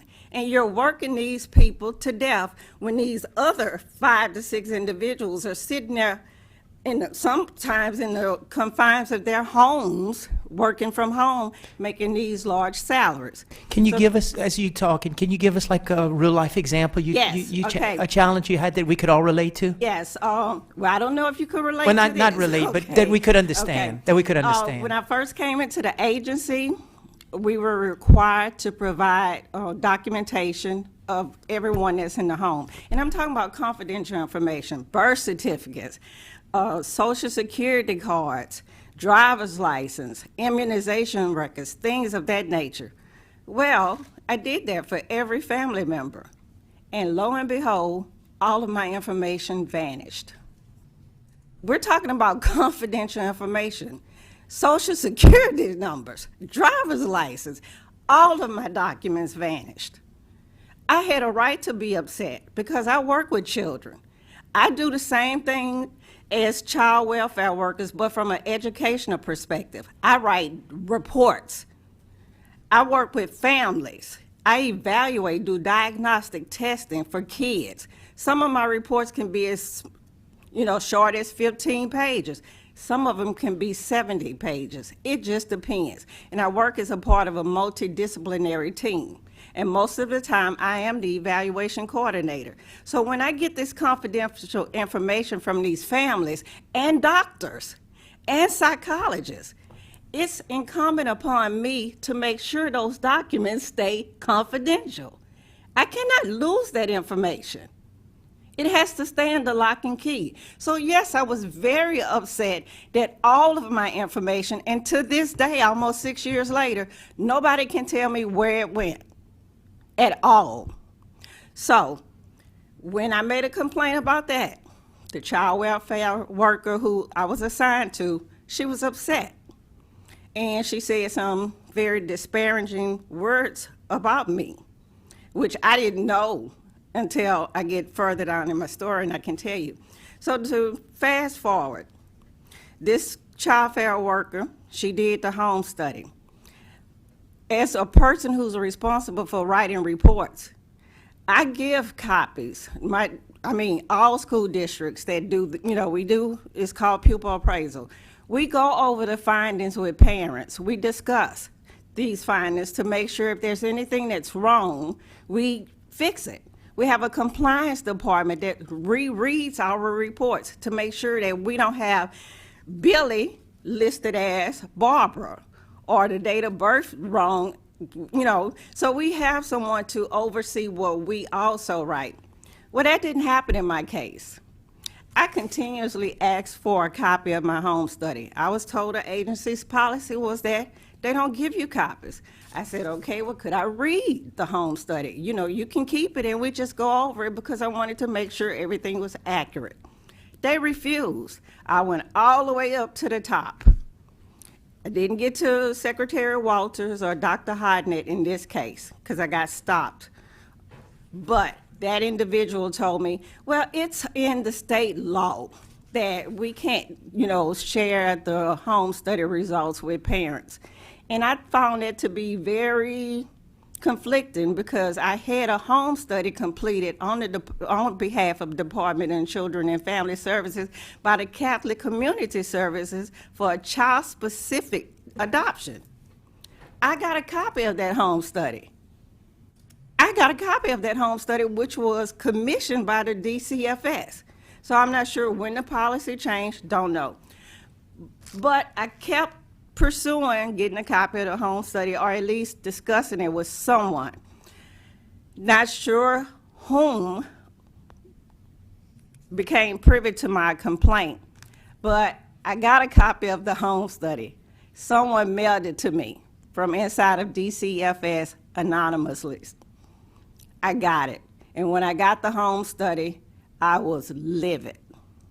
So some people may be getting approved to be foster parents who may not, in actuality, be qualified to be foster parents because my home study was copied and pasted from somebody else's. It's like a template was used, and they simply took the information from one home study and possibly others, and put the information into my home study. The names of my children were wrong. The dates of birth were wrong. The schools attended were wrong. The ages were wrong. They had me being born in 1976 when my oldest child was born in 1986. So that didn't look too great because that meant I had a child at 10 years of age. So, of course, I was very, very upset. I put it in writing, sent a certified letter. I made a copy. I highlighted all of the errors. That got their attention. Secretary Walters assigned someone to get in touch with me, and that was Miss Karen Washington. I met with her. She apologized for the home study because it was, grammatically speaking, it was horrible. Run-on sentences, sentence fragments, paragraphs like just left out. It was like a third grader had written this report. And she apologized. So we got together and she corrected it. Well, in the process of this, that same child welfare worker ended up sending a disparaging email about me. Now, she used that same email thread that I had sent the complaint on, not realizing that I was included on the email. And she was talking about me. And this is what she said, quote, "You all better make sure that you dot your I's and cross your T's when you dealing with this woman. She will hold your feet to the fire." Not realizing I was also a part of that email. And I responded to all, "You are absolutely right." And I made sure she was removed from being my child welfare worker because she had already established this bias. It's not that I was out to get anyone or to antagonize anyone, but I wanted I wanted her to do her job. You fabricated a home study, you put information in there that was incorrect, you didn't care, you got mad when I called you out on it, then you made me a target in this office. So what they started doing was they wouldn't call me for children. They wouldn't call me at all. They had set up like a bullseye on my back. So at that point, I requested, because I did eventually get some kids who they stated they couldn't find homes for, and they tried this and tried that, and I just happened to know one of the foster parents. So I did get some kids, but I requested at the same time to have my case transferred to the Baton Rouge office until I was told this worker was going to get some sensitivity training and that she was going to retire. So I wanted to go to another region just temporarily until this worker retired. So that is the request that I put in. Eventually, I was told by other foster parents, because I'm in the Thibodeau, supposed to be in the Thibodeau region, I requested to go back because I do something very similar. So I work with a lot of parents in the Baton Rouge area, and it was causing a conflict of interest. So when I was told that the caseworker had retired, I put in a request in writing to be transferred back to my region. I was told by one of these regional directors that it was going to be done. He assured me it was going to be done. My case sat and sat and sat. Then I found out that I didn't even have a home development worker, and nobody had told me. So my case had just been sitting there collecting dust. We were not getting any calls, even though we had availability. I subsequently wrote another email, and that led to a Zoom meeting with this middle level manager and his colleague. They're on the same level, but they run two different regions. So he was over 3 regions, she was over 3 regions. I was told that my case was going to go back to the original place where it was supposed to be, because I have a relationship with these foster parents. I live in this region. So I was assured it was going back to the Thibodeau region. It did not. So once again, I started writing emails. I got in touch with Dr. Hodnett. She and I conversed about this. She said, okay, she was going to put our family back in the Thibodeau region. Well, that didn't manifest because that manager, who I had the Zoom meeting with in the comfort, while she was in the comfort of her home sipping tea or coffee or whatever, she intervened. And her excuse was, oh, we're shorthanded. We're going to put you in the Covington region. So I have a home development worker all the way over in the Slidell area, and I live in Ascension Parish. So I'm not getting it. I wasn't getting any calls, and I'm a part of the Thibodeau region where there's a great need for foster parents. The need is so great that they're going on Facebook saying, do you have openings? Can you please take these kids? But I can't get a call because I'm in this region so far away, and the only way I get that call is if they have to send these requests to other regions. So that's another problem, that they have these regions set up with home development. So my thing is, as some of these workers, some of the actual employees have stated, some of the issues have to do with harassment. It has to do with oversight, too much oversight, and it also have to do with biases. Because this, unfortunately, Dr. Hodnett convinced me to go to this region against my better judgment, and it has been a nightmare for me and my family. That's just one of the issues. Another issue, what I have found, caseworkers do not do their due diligence. When kids are brought into the system, it was, to my understanding, when I became a foster parent, is that the goal of taking these kids in is reunification, if at all possible. They're supposed to seek out a suitable relative. That is not being done at all. It's not being done.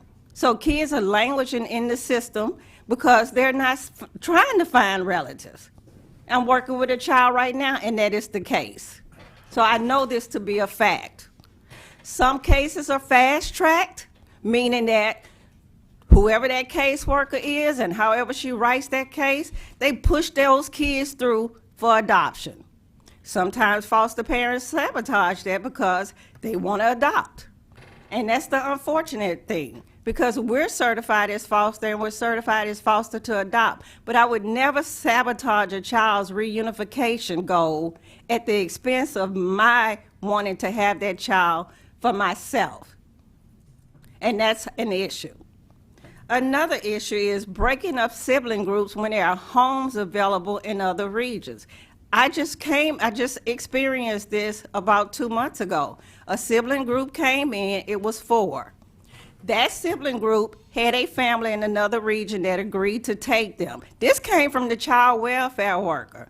She said, I found a home for them, but my supervisor would not allow me to place the kids in that home because it was outside of the region. So you know what happened? They split those kids up into 4 separate homes across 2 regions. Even though there was a home that was willing to take all 4 and had the room. So it's these hidden biases like this and these selfish ideas that they have about where children should and should not be. Another issue that I have found, when it comes to children of color, they're quick to call a family that's not a person of color or a family that's of color. But flip it around. If it's a Caucasian child or a child that is not a minority, they're very hesitant to place that child with black families. I know because I was called about 2 weeks ago. And the child that they called me about, which is in the Slidell area, is still not placed. But I think that the worker didn't want to place her with me because I'm African American. I have found it to be an issue. A lot of parents have found it to be, foster parents of color have found it to be an issue. They can say what they want to say, but we know that these are issues. And finally, families that are interested in adoption have been overlooked for a placement and are not considered due to a lack of information of their certification in a statewide database. And I'm bringing this up because families have asked me to bring this up. There's no database at all to verify whether or not a family is certified for adoption and or foster care. They you have to give your caseworker's name to another caseworker who then calls the other region to verify if you are actually certified. And in 2022, with all the technology that we have, there is no reason why there should not be a statewide database. These are my experiences with this agency, and I guarantee you, since I have been very vocal about it, and I'm going on record again stating that I would like to be back in my region where I live so that I can get kids from my region. But these are issues, and unfortunately, Secretary Walters is sweet as she can be. Dr. Renda Hodnett, phenomenal. I even have her personal cell phone number. But it is those people below them, those middle level managers, those regional managers who happen to be over 3 different parish offices or however they want to go. That's where your biggest problem is. That's where your problem is, along with these supervisors that are managers of these parish offices. That's your biggest problem. Thank you. Your testimony is so insightful, and just so you and the public know, we take in all of that into the minutes. We're going to work on a lot of these issues. There's different agencies that look at different things, like the Legislative Auditor's Office is going to probably take in your testimony. So we want you to know that there's checks and balances. I know you've heard the department's thought process, their vision, but we thank you so much for being out there to take care of our children. And anytime you want to send this committee any information, we're happy to receive it. Thank you for your time. And thank you for education for the kids. We do have a question from Senator Fessy. It's not really a question. I just want to thank you for coming forward, because exactly what you're saying is what I'm hearing, and I'm hearing from a lot of people. And like you said, it's not the secretary or assistant. It's in between, and that's what I was saying about the layers of management. We need to fix it. So I agree with you 100%, because everything you said, I've heard 3 or 4 times, and it's something that we have to get a handle on, and it's devastating these children. But you know, when you told me you separated 4 siblings, that's the worst thing you could do. Yes, I agree. So we need to fix it and fix it quick. So thank you so much for your testimony. You're welcome. Thank you. I just want to also echo the comments from Senator Fessy and thank you for providing your testimony today and your experiences and sharing that with this committee. I certainly have heard, Madam Secretary, as well, allegations about racism, allegations about people not being treated fairly. Is that being investigated as well? I know we're doing a lot in terms of numbers and budgets and making sure that we're recruiting and making sure that people are properly trained. Are we also implementing diversity training and make certain that allegations of racism are, one, addressed and then they're stamped out wherever we find them? I see you nodding, but as we continue this, I just want to make sure that remains part of our focus, is addressing all concerns. Thank you for your testimony. You're welcome. I think that there's an ongoing list, so we can either have the Add that to the secretary- list, please. Right, Yeah. right. Thank you, Senator Carter. If you want to, Hey, good afternoon. I'm Stacy McPherson. I was not prepared to talk today, so I brought nothing. But as a previous DCFS worker myself, not in this Baton Rouge region, it's a different region, in Alexandria, I recently left the end of July, and I'm going to try not to cry, because that was probably the hardest decision I ever made in regards to my career. I've watched these interviews, I've watched these legislative sessions, and about how workers need to care about these kids, and these children need to be put first.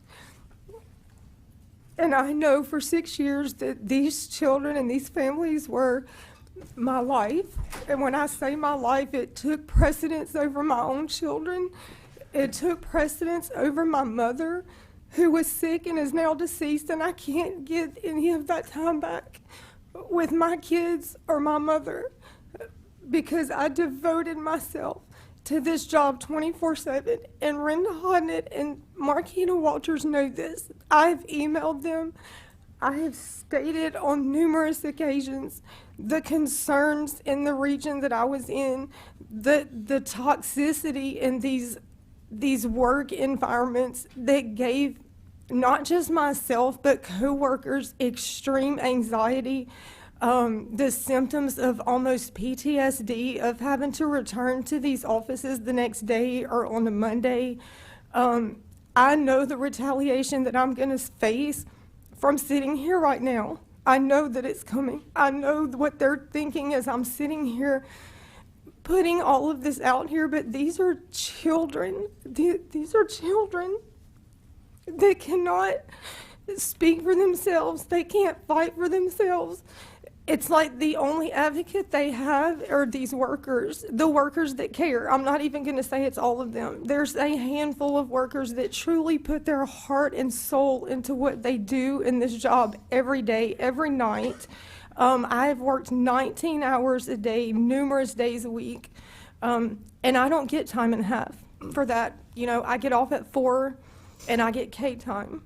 I had tons of K time when I left because I didn't take off, because I knew the work that was there that had to be done. I knew the work that was going to be there if I left and came back in 3 or 4 days. My children needed me. My foster parents needed me. My families needed me. I really feel like in my heart that I did everything for them that I could do. I have continued, as I sit here today, I am not working. I have not worked since I left DCFS, and I will tell you, I made over $43,000 a year after 6 years of being there. The money is not the issue.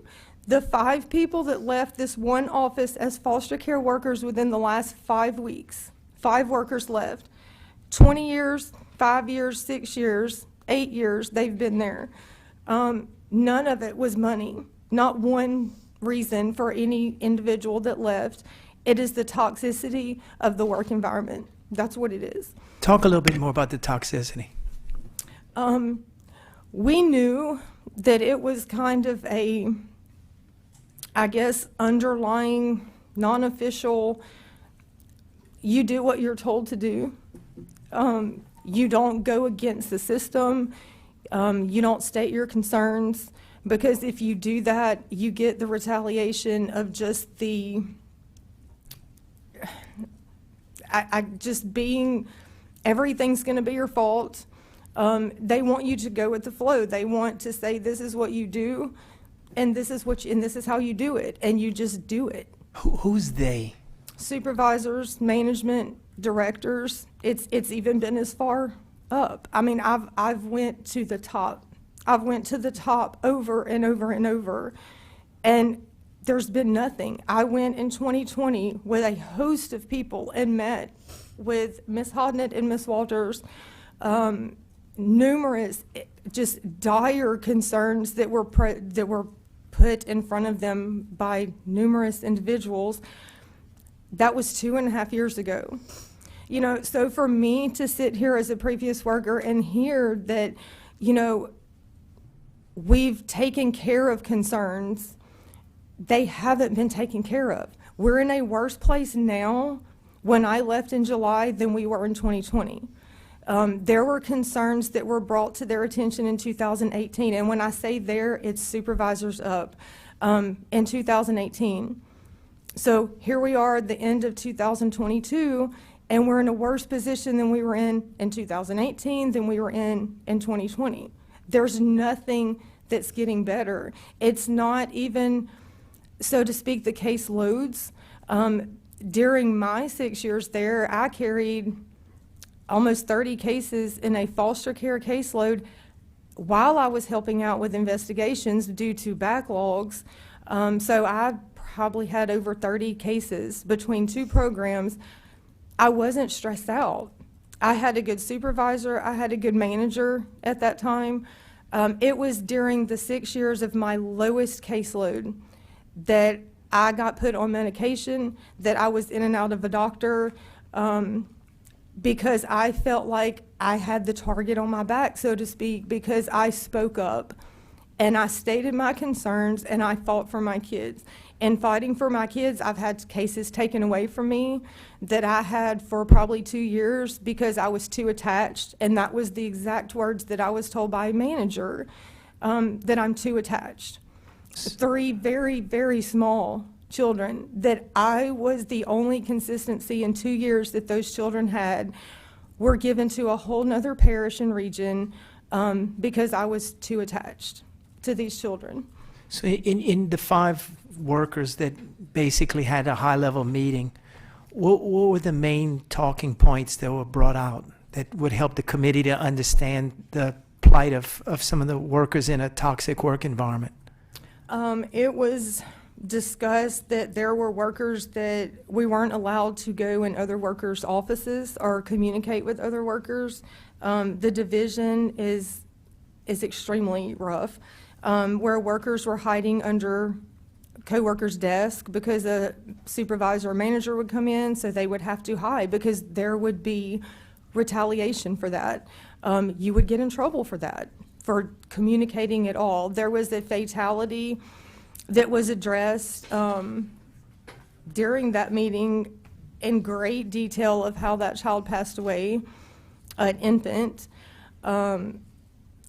There were foster parents who talked about kind of the same things that she's discussed, that you know, we have to provide all of this stuff to DCFS to be able to take care of a child. You know, they're willing and they're able and they want to love on these kids, and foster parents leave when their good worker walks out the door. You know, they don't want, sometimes they won't take cases unless they know who the caseworker is, because they know who the good workers are and who's not.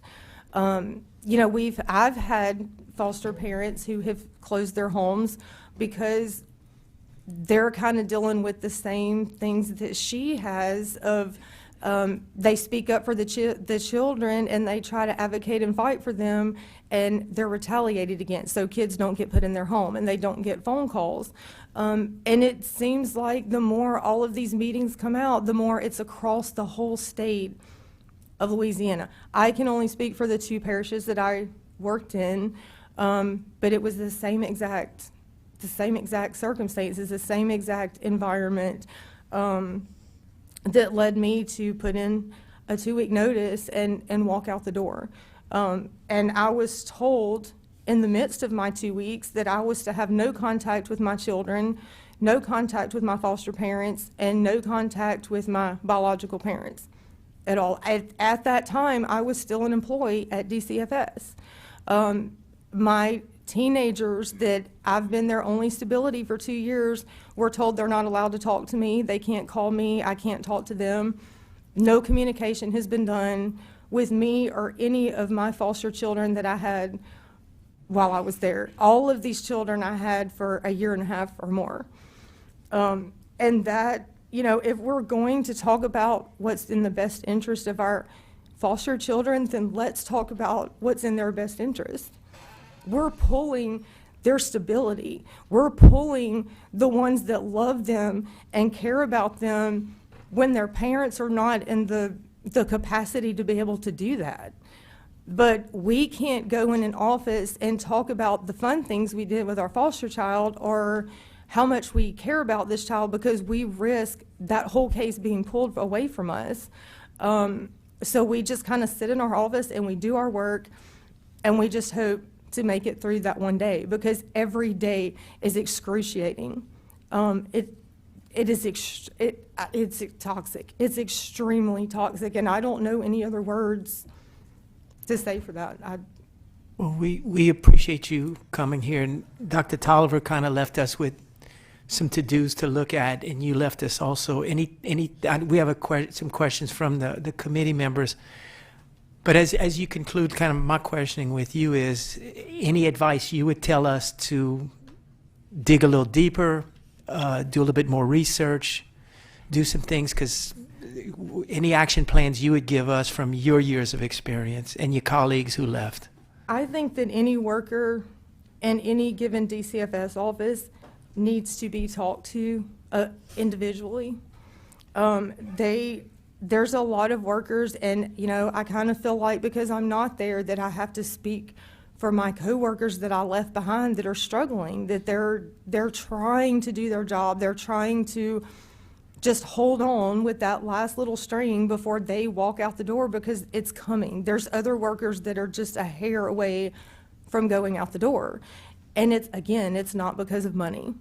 It's because of supervisors and management and directors, and they feel like they're not being listened to. They feel like they're not important, that it's documentation, and it's doing everything but what's in the best interest of a child.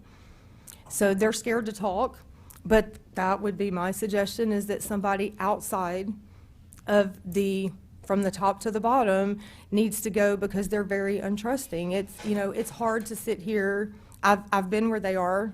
I've been in that position where I wanted so bad to just scream that this is what's going on, but you can't do it because you're risking your career in doing that. We appreciate it, and it was a pleasure for us to visit you. Senator McMahon. Thank you, Mr. Chairman. Ms. McPherson, excuse me. I really appreciate your testimony today. It's helpful to hear from. I mean, I think you might be the first recently employed, caseworker that has come and given input, and I've found it to be very valuable. I have a dear friend of mine who is a constituent who was in your position for many, many years, and she has given me stories, and it is very consistent with your experience, and that is it's not necessarily about the money or the workload. It was the support or lack of support that she was not getting from management. She walks dogs now, and while she finds it to be much less stressful than the job that she held at DCFS, it's not nearly as rewarding. And she said if it ever changes, she would seriously consider going back, but she still keeps in touch. And so I've gotten some input from her, and it's, again, very similar to what you're saying. And Doctor, I appreciate your testimony as well. There seems to be a theme of retaliation that we have heard consistently when we're discussing foster care, or the experiences that you've had, that's something that's very I don't know, it irks me. I hope, while I hope that's not the case, where there's smoke, there's fire, and we've just heard it from so many different individuals that I find it unfortunate, but yet probably accurate.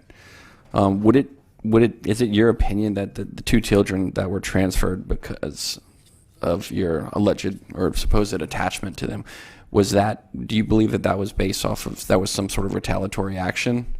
Or I do. Can you speak to that case a little bit? I was trying to follow you, but I do. They've been adopted, but I don't want to give specifics. And please, obviously, you don't reveal anything you can't. But they were very young, 6, 7, and under, 3 of them. Mm-hmm. And parents incarcerated, so they have no contact with them, no other family members. So they were in a foster home, but due to the severity of how, with 2 of those children, some of the reasons that they were in foster care, I had to spend a lot of time with them, with doctor's appointments and different things. And so you just kind of get a bond with these kids, especially when you know that they don't have anybody else. They don't have family visits. They don't have visits with the parents or grandparents or anything like that. So it was the foster parent and it was me. And I was their go-to for, when they had a bad day, when they, made the baseball team or the softball team or, anything. I was just kind of second mom is the way they said it. So when all of that's just pulled from them and you're not able to say, this is why I can't talk to you anymore at an age like that, that's another trauma for these children. That's another sense of abandonment on these children. And our policy says that, we are to encourage and support any positive attachments that these children have whenever they're in foster care. I don't know why a caseworker is exempt from that, because some of these kids are in care for 3+ years, and that is a positive person for them, to reach out to. Even if they don't go back home to their biological parents, that's still a connection that they had during this foster care journey for them, and they're just taken from them. Mm-hmm. And I did have another case, an actual human trafficking case, where I was kind of threatened on that one being taken from me because of my attachment with this child that was like 12. For more than 2 years, I had that case before I left. And that child was devastated that I couldn't call her anymore and that she couldn't call me. There is no other attachments for her.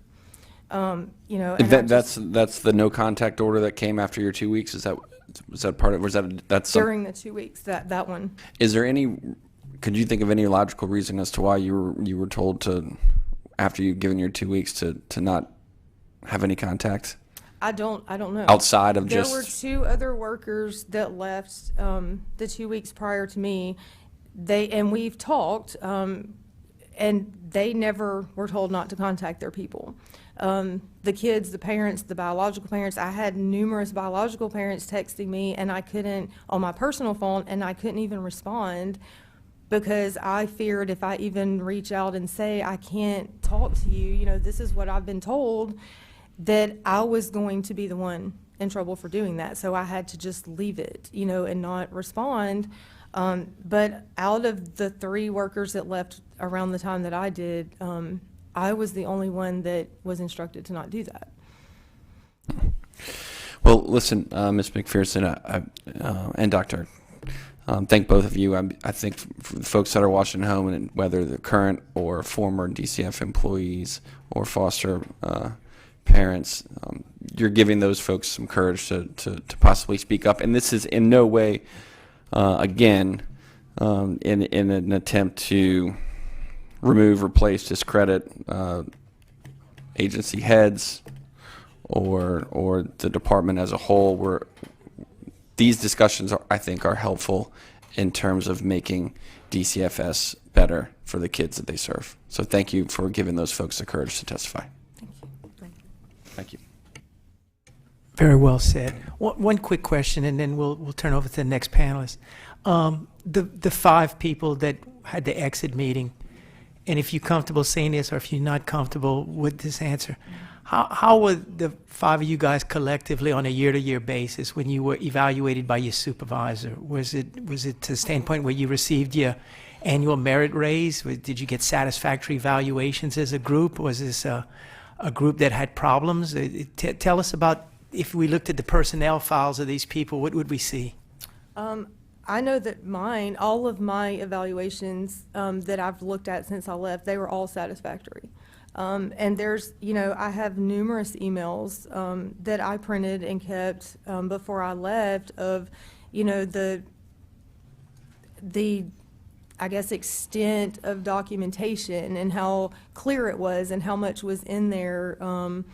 I don't feel like I was one of those workers that just got by. I didn't just show up to say that I had a job. That was where my heart was before I even got there. Yeah. The workers that left around the time that I did were the same way. There was never concerns. There was never write-ups. There was never issues. They were very hard workers that left. And I think most recent, this past Friday, there was another worker that left, just walked out. And to my knowledge, even working with her, there was never complaints about her. And that's the ones that are leaving. Understood. Thank you so much. Yes, ma'am. Please just state your name and we welcome your testimony. Yes, sir. My name is Leah Newell, and I'd like you to have a parent's point of view of DCFS, because I hear a lot of things that are great to make DCFS better, but I very rarely hear about DCFS caseworkers actually working with parents to make things better. Over the last 3 years, the Department of Children and Family Services has ripped apart my family. On May 6, 2019, I was in a terrible car accident after a Natchitoches City work truck pulled out in front of me. By the grace of God only, my 2 younger children, who were 2 and 1, were completely unharmed. However, I suffered from a fractured sternum, torn ligaments and muscle in my right knee, a 3rd-degree burn across my waist from my lap belt. I also had an internal injury that caused early labor at 7 months and resulted in an emergency C-section.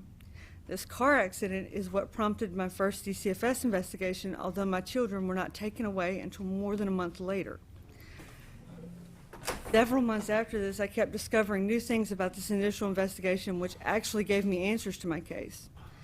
My mother-in-law and my sister-in-law had told a hospital social worker in the ER that I had caused the accident because I had a drug addiction. This hospital social worker was a client of my mother-in-law's. When the social worker spoke to me, however, she lied and told me she was a nurse. Although I did give her a urinalysis, I was told it was to check on my unborn child's health.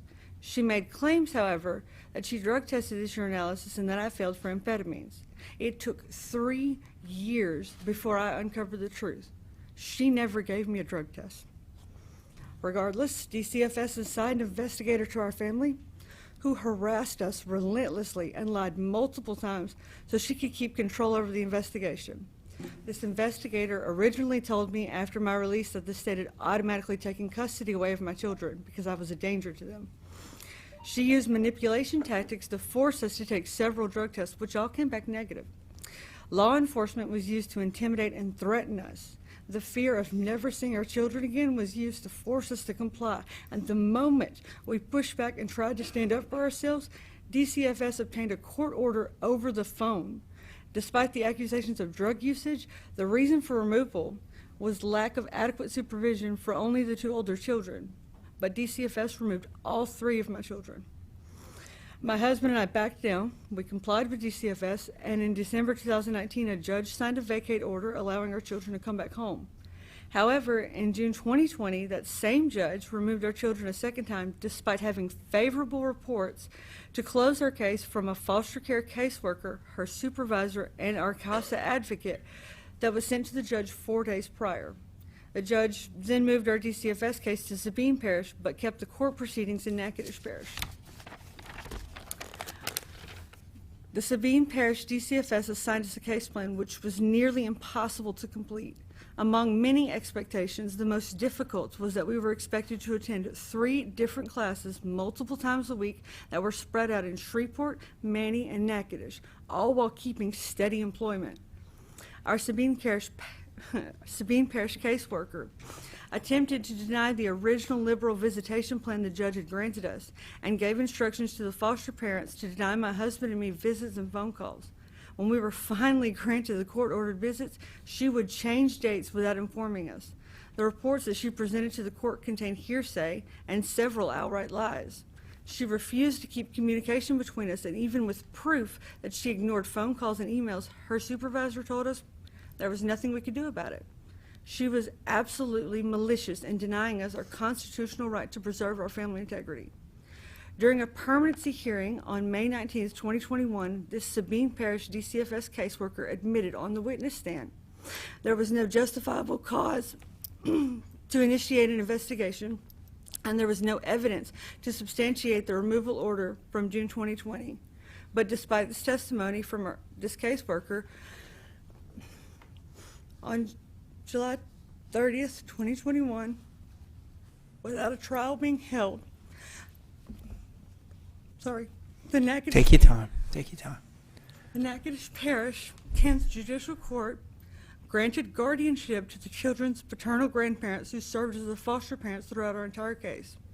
This judge declared in the visitation order, which was granted in October of 2021, this case is now and will always be a parental visitation only case until the subject children reach majority.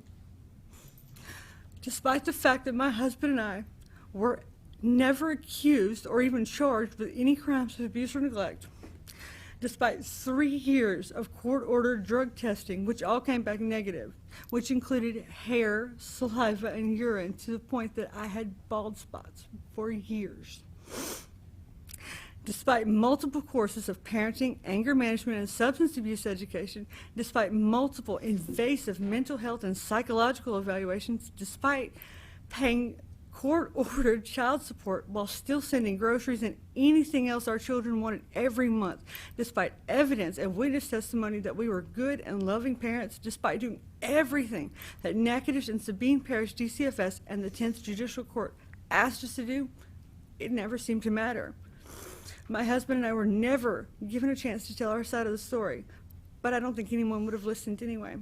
Because when people hear about one failed drug test, they never want to hear anything else. You're just guilty.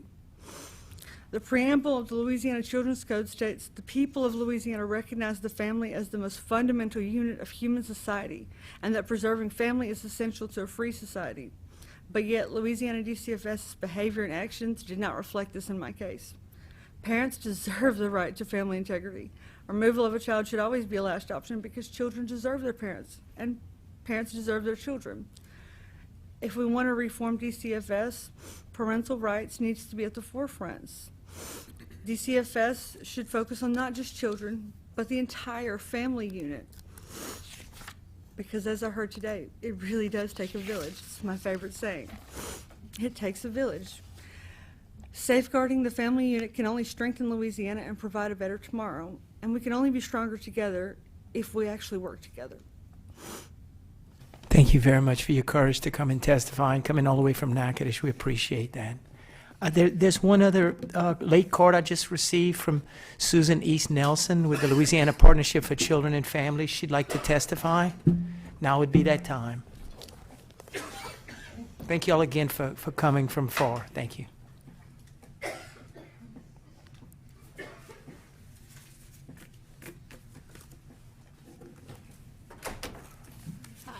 Good afternoon, Mr. Chairman. I'm Susan East Nelson. I'm the Executive Director of the Louisiana Partnership for Children and Families. We've heard some very heartbreaking things today, and I'm not at all going to deny that this is a very difficult situation. But I will say that our organization met with Secretary Walters about 2 weeks ago with a list of suggestions that we had for her, and she's already implemented several of those suggestions. We were the ones that connected her with the EAP program. We've offered our support to this organization as well. it really does take a village. And I want to tell everyone here that the village has gathered around this agency, and the agency has been receptive to a lot of their changes. I will say one of the things that has routinely come up, certainly from the family and from the DCFS worker here, that we've talked about with our friends in the social work community, is implementing reflective supervision. Now, I know that would take some additional resources for the agency to do that, but I think if they did that, they could really address a lot of these issues, dealing with the staff and dealing with some of the issues with the parents and the families. But I will say, I just wanted to go on the record and say that we've offered support to the secretary. She has received that support, and I just wanted to make sure that was known. Very good. Could you tell us maybe one or two of the key suggestions that you think will move the needle a little bit? I think one that we certainly recommended the adoption of the EAP program through one of our member organizations, Family and Youth Counseling in Lake Charles. He has offered that support, and that they're working on that contract. We had talked about how to work through the civil service issues, maybe combining some of these positions so that you could offer additional monies, and that's been part of the conversation with the agency, with the Division of Administration.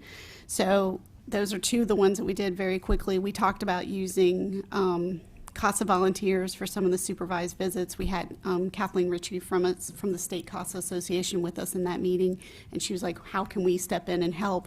And again, all of those suggestions have been received by the agency. Very, very good. The board is clear. We've heard all of the public testimony. We've heard from the department. If the first panel wants to come up for any closing comments, now would be the time, but the board is clear. So maybe any kind of closing comments, and just as you approach the table for the public that's listening, and for anybody that is covering this issue, we're going to continue to work closely with the department. We'll continue as a committee and as legislators to look on how we can all work together. From today's meeting, we got a lot out of the standpoint. We understood a little bit more about civil service. We understood about best states practices. We understand a lot of what's going on as far as attrition rates and what's going on there. So we'll take this and we'll continue to meet. So I want the public to know that this wasn't just a one-time and we leave. We'll continue to work together. And I have to say the department contacts the committee members many times. Here's what we're working on. Here's some issues. So this is not our first time to all communicate, but at this level, we'll continue it. So, Madam Secretary, if you and your staff want any parting comments, now would be the time.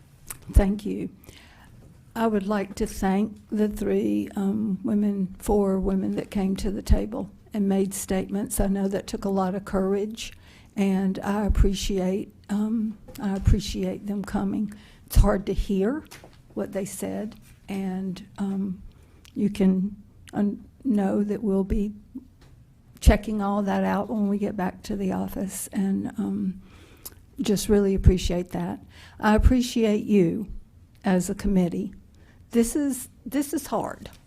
There's no two ways about it. It's hard when we start preparing and trying to figure out how to condense and say things tightly and cleanly so that you can understand this massive system that is child welfare. I appreciate your diligence. I appreciate all the reading that you did and all the material that you have and the studying that you have done to try to understand us better. And we just look forward to working more closely with you as the Oversight Committee. We appreciate your role in our work, and we will be faithful to answer every question that you send to us. Thank you. Representative Hughes, I think you wanted the floor. Thank you, Mr. Chairman. I'll be very quick. First of all, again, I just want to sincerely thank you for allowing me to be a part of this oversight hearing today, and really want to thank the members of the Senate for their very thoughtful questions. Madam Secretary, I do just want to put on the record, despite my feelings about a change in direction, I just want you to know sincerely, so long as you're in your position and I'm in mine, I'm here to be a partner, and I'm here to work with you.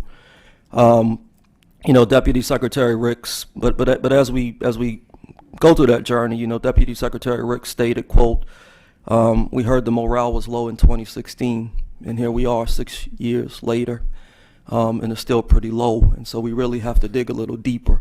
We can talk about caseloads, but the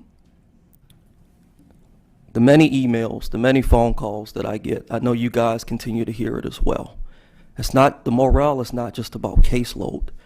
And I'm not going to let off on that because we're talking about human capital. These are people that are not being treated well. I often talk about the culture of fear and retaliation. That's something that still exists, and we have to dig deeper and ask ourselves why. Madam Secretary, I know you take the work home with you at night. I know it weighs on you. But these rank and file employees, they take it home with them too.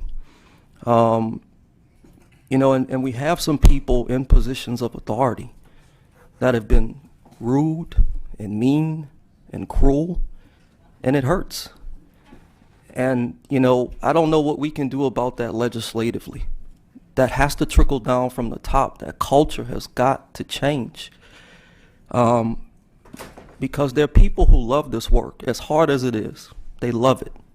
They love children. They love families. And so, as I said in the Appropriations Committee many months ago, let's not make it even harder, with the politics and the culture of fear and the culture of retaliation. So I appreciate that there will be additional hearings, and just know we're all here to help. And, I'm hopeful that brighter days are ahead. Thank you, Mr. Chairman. Thank you.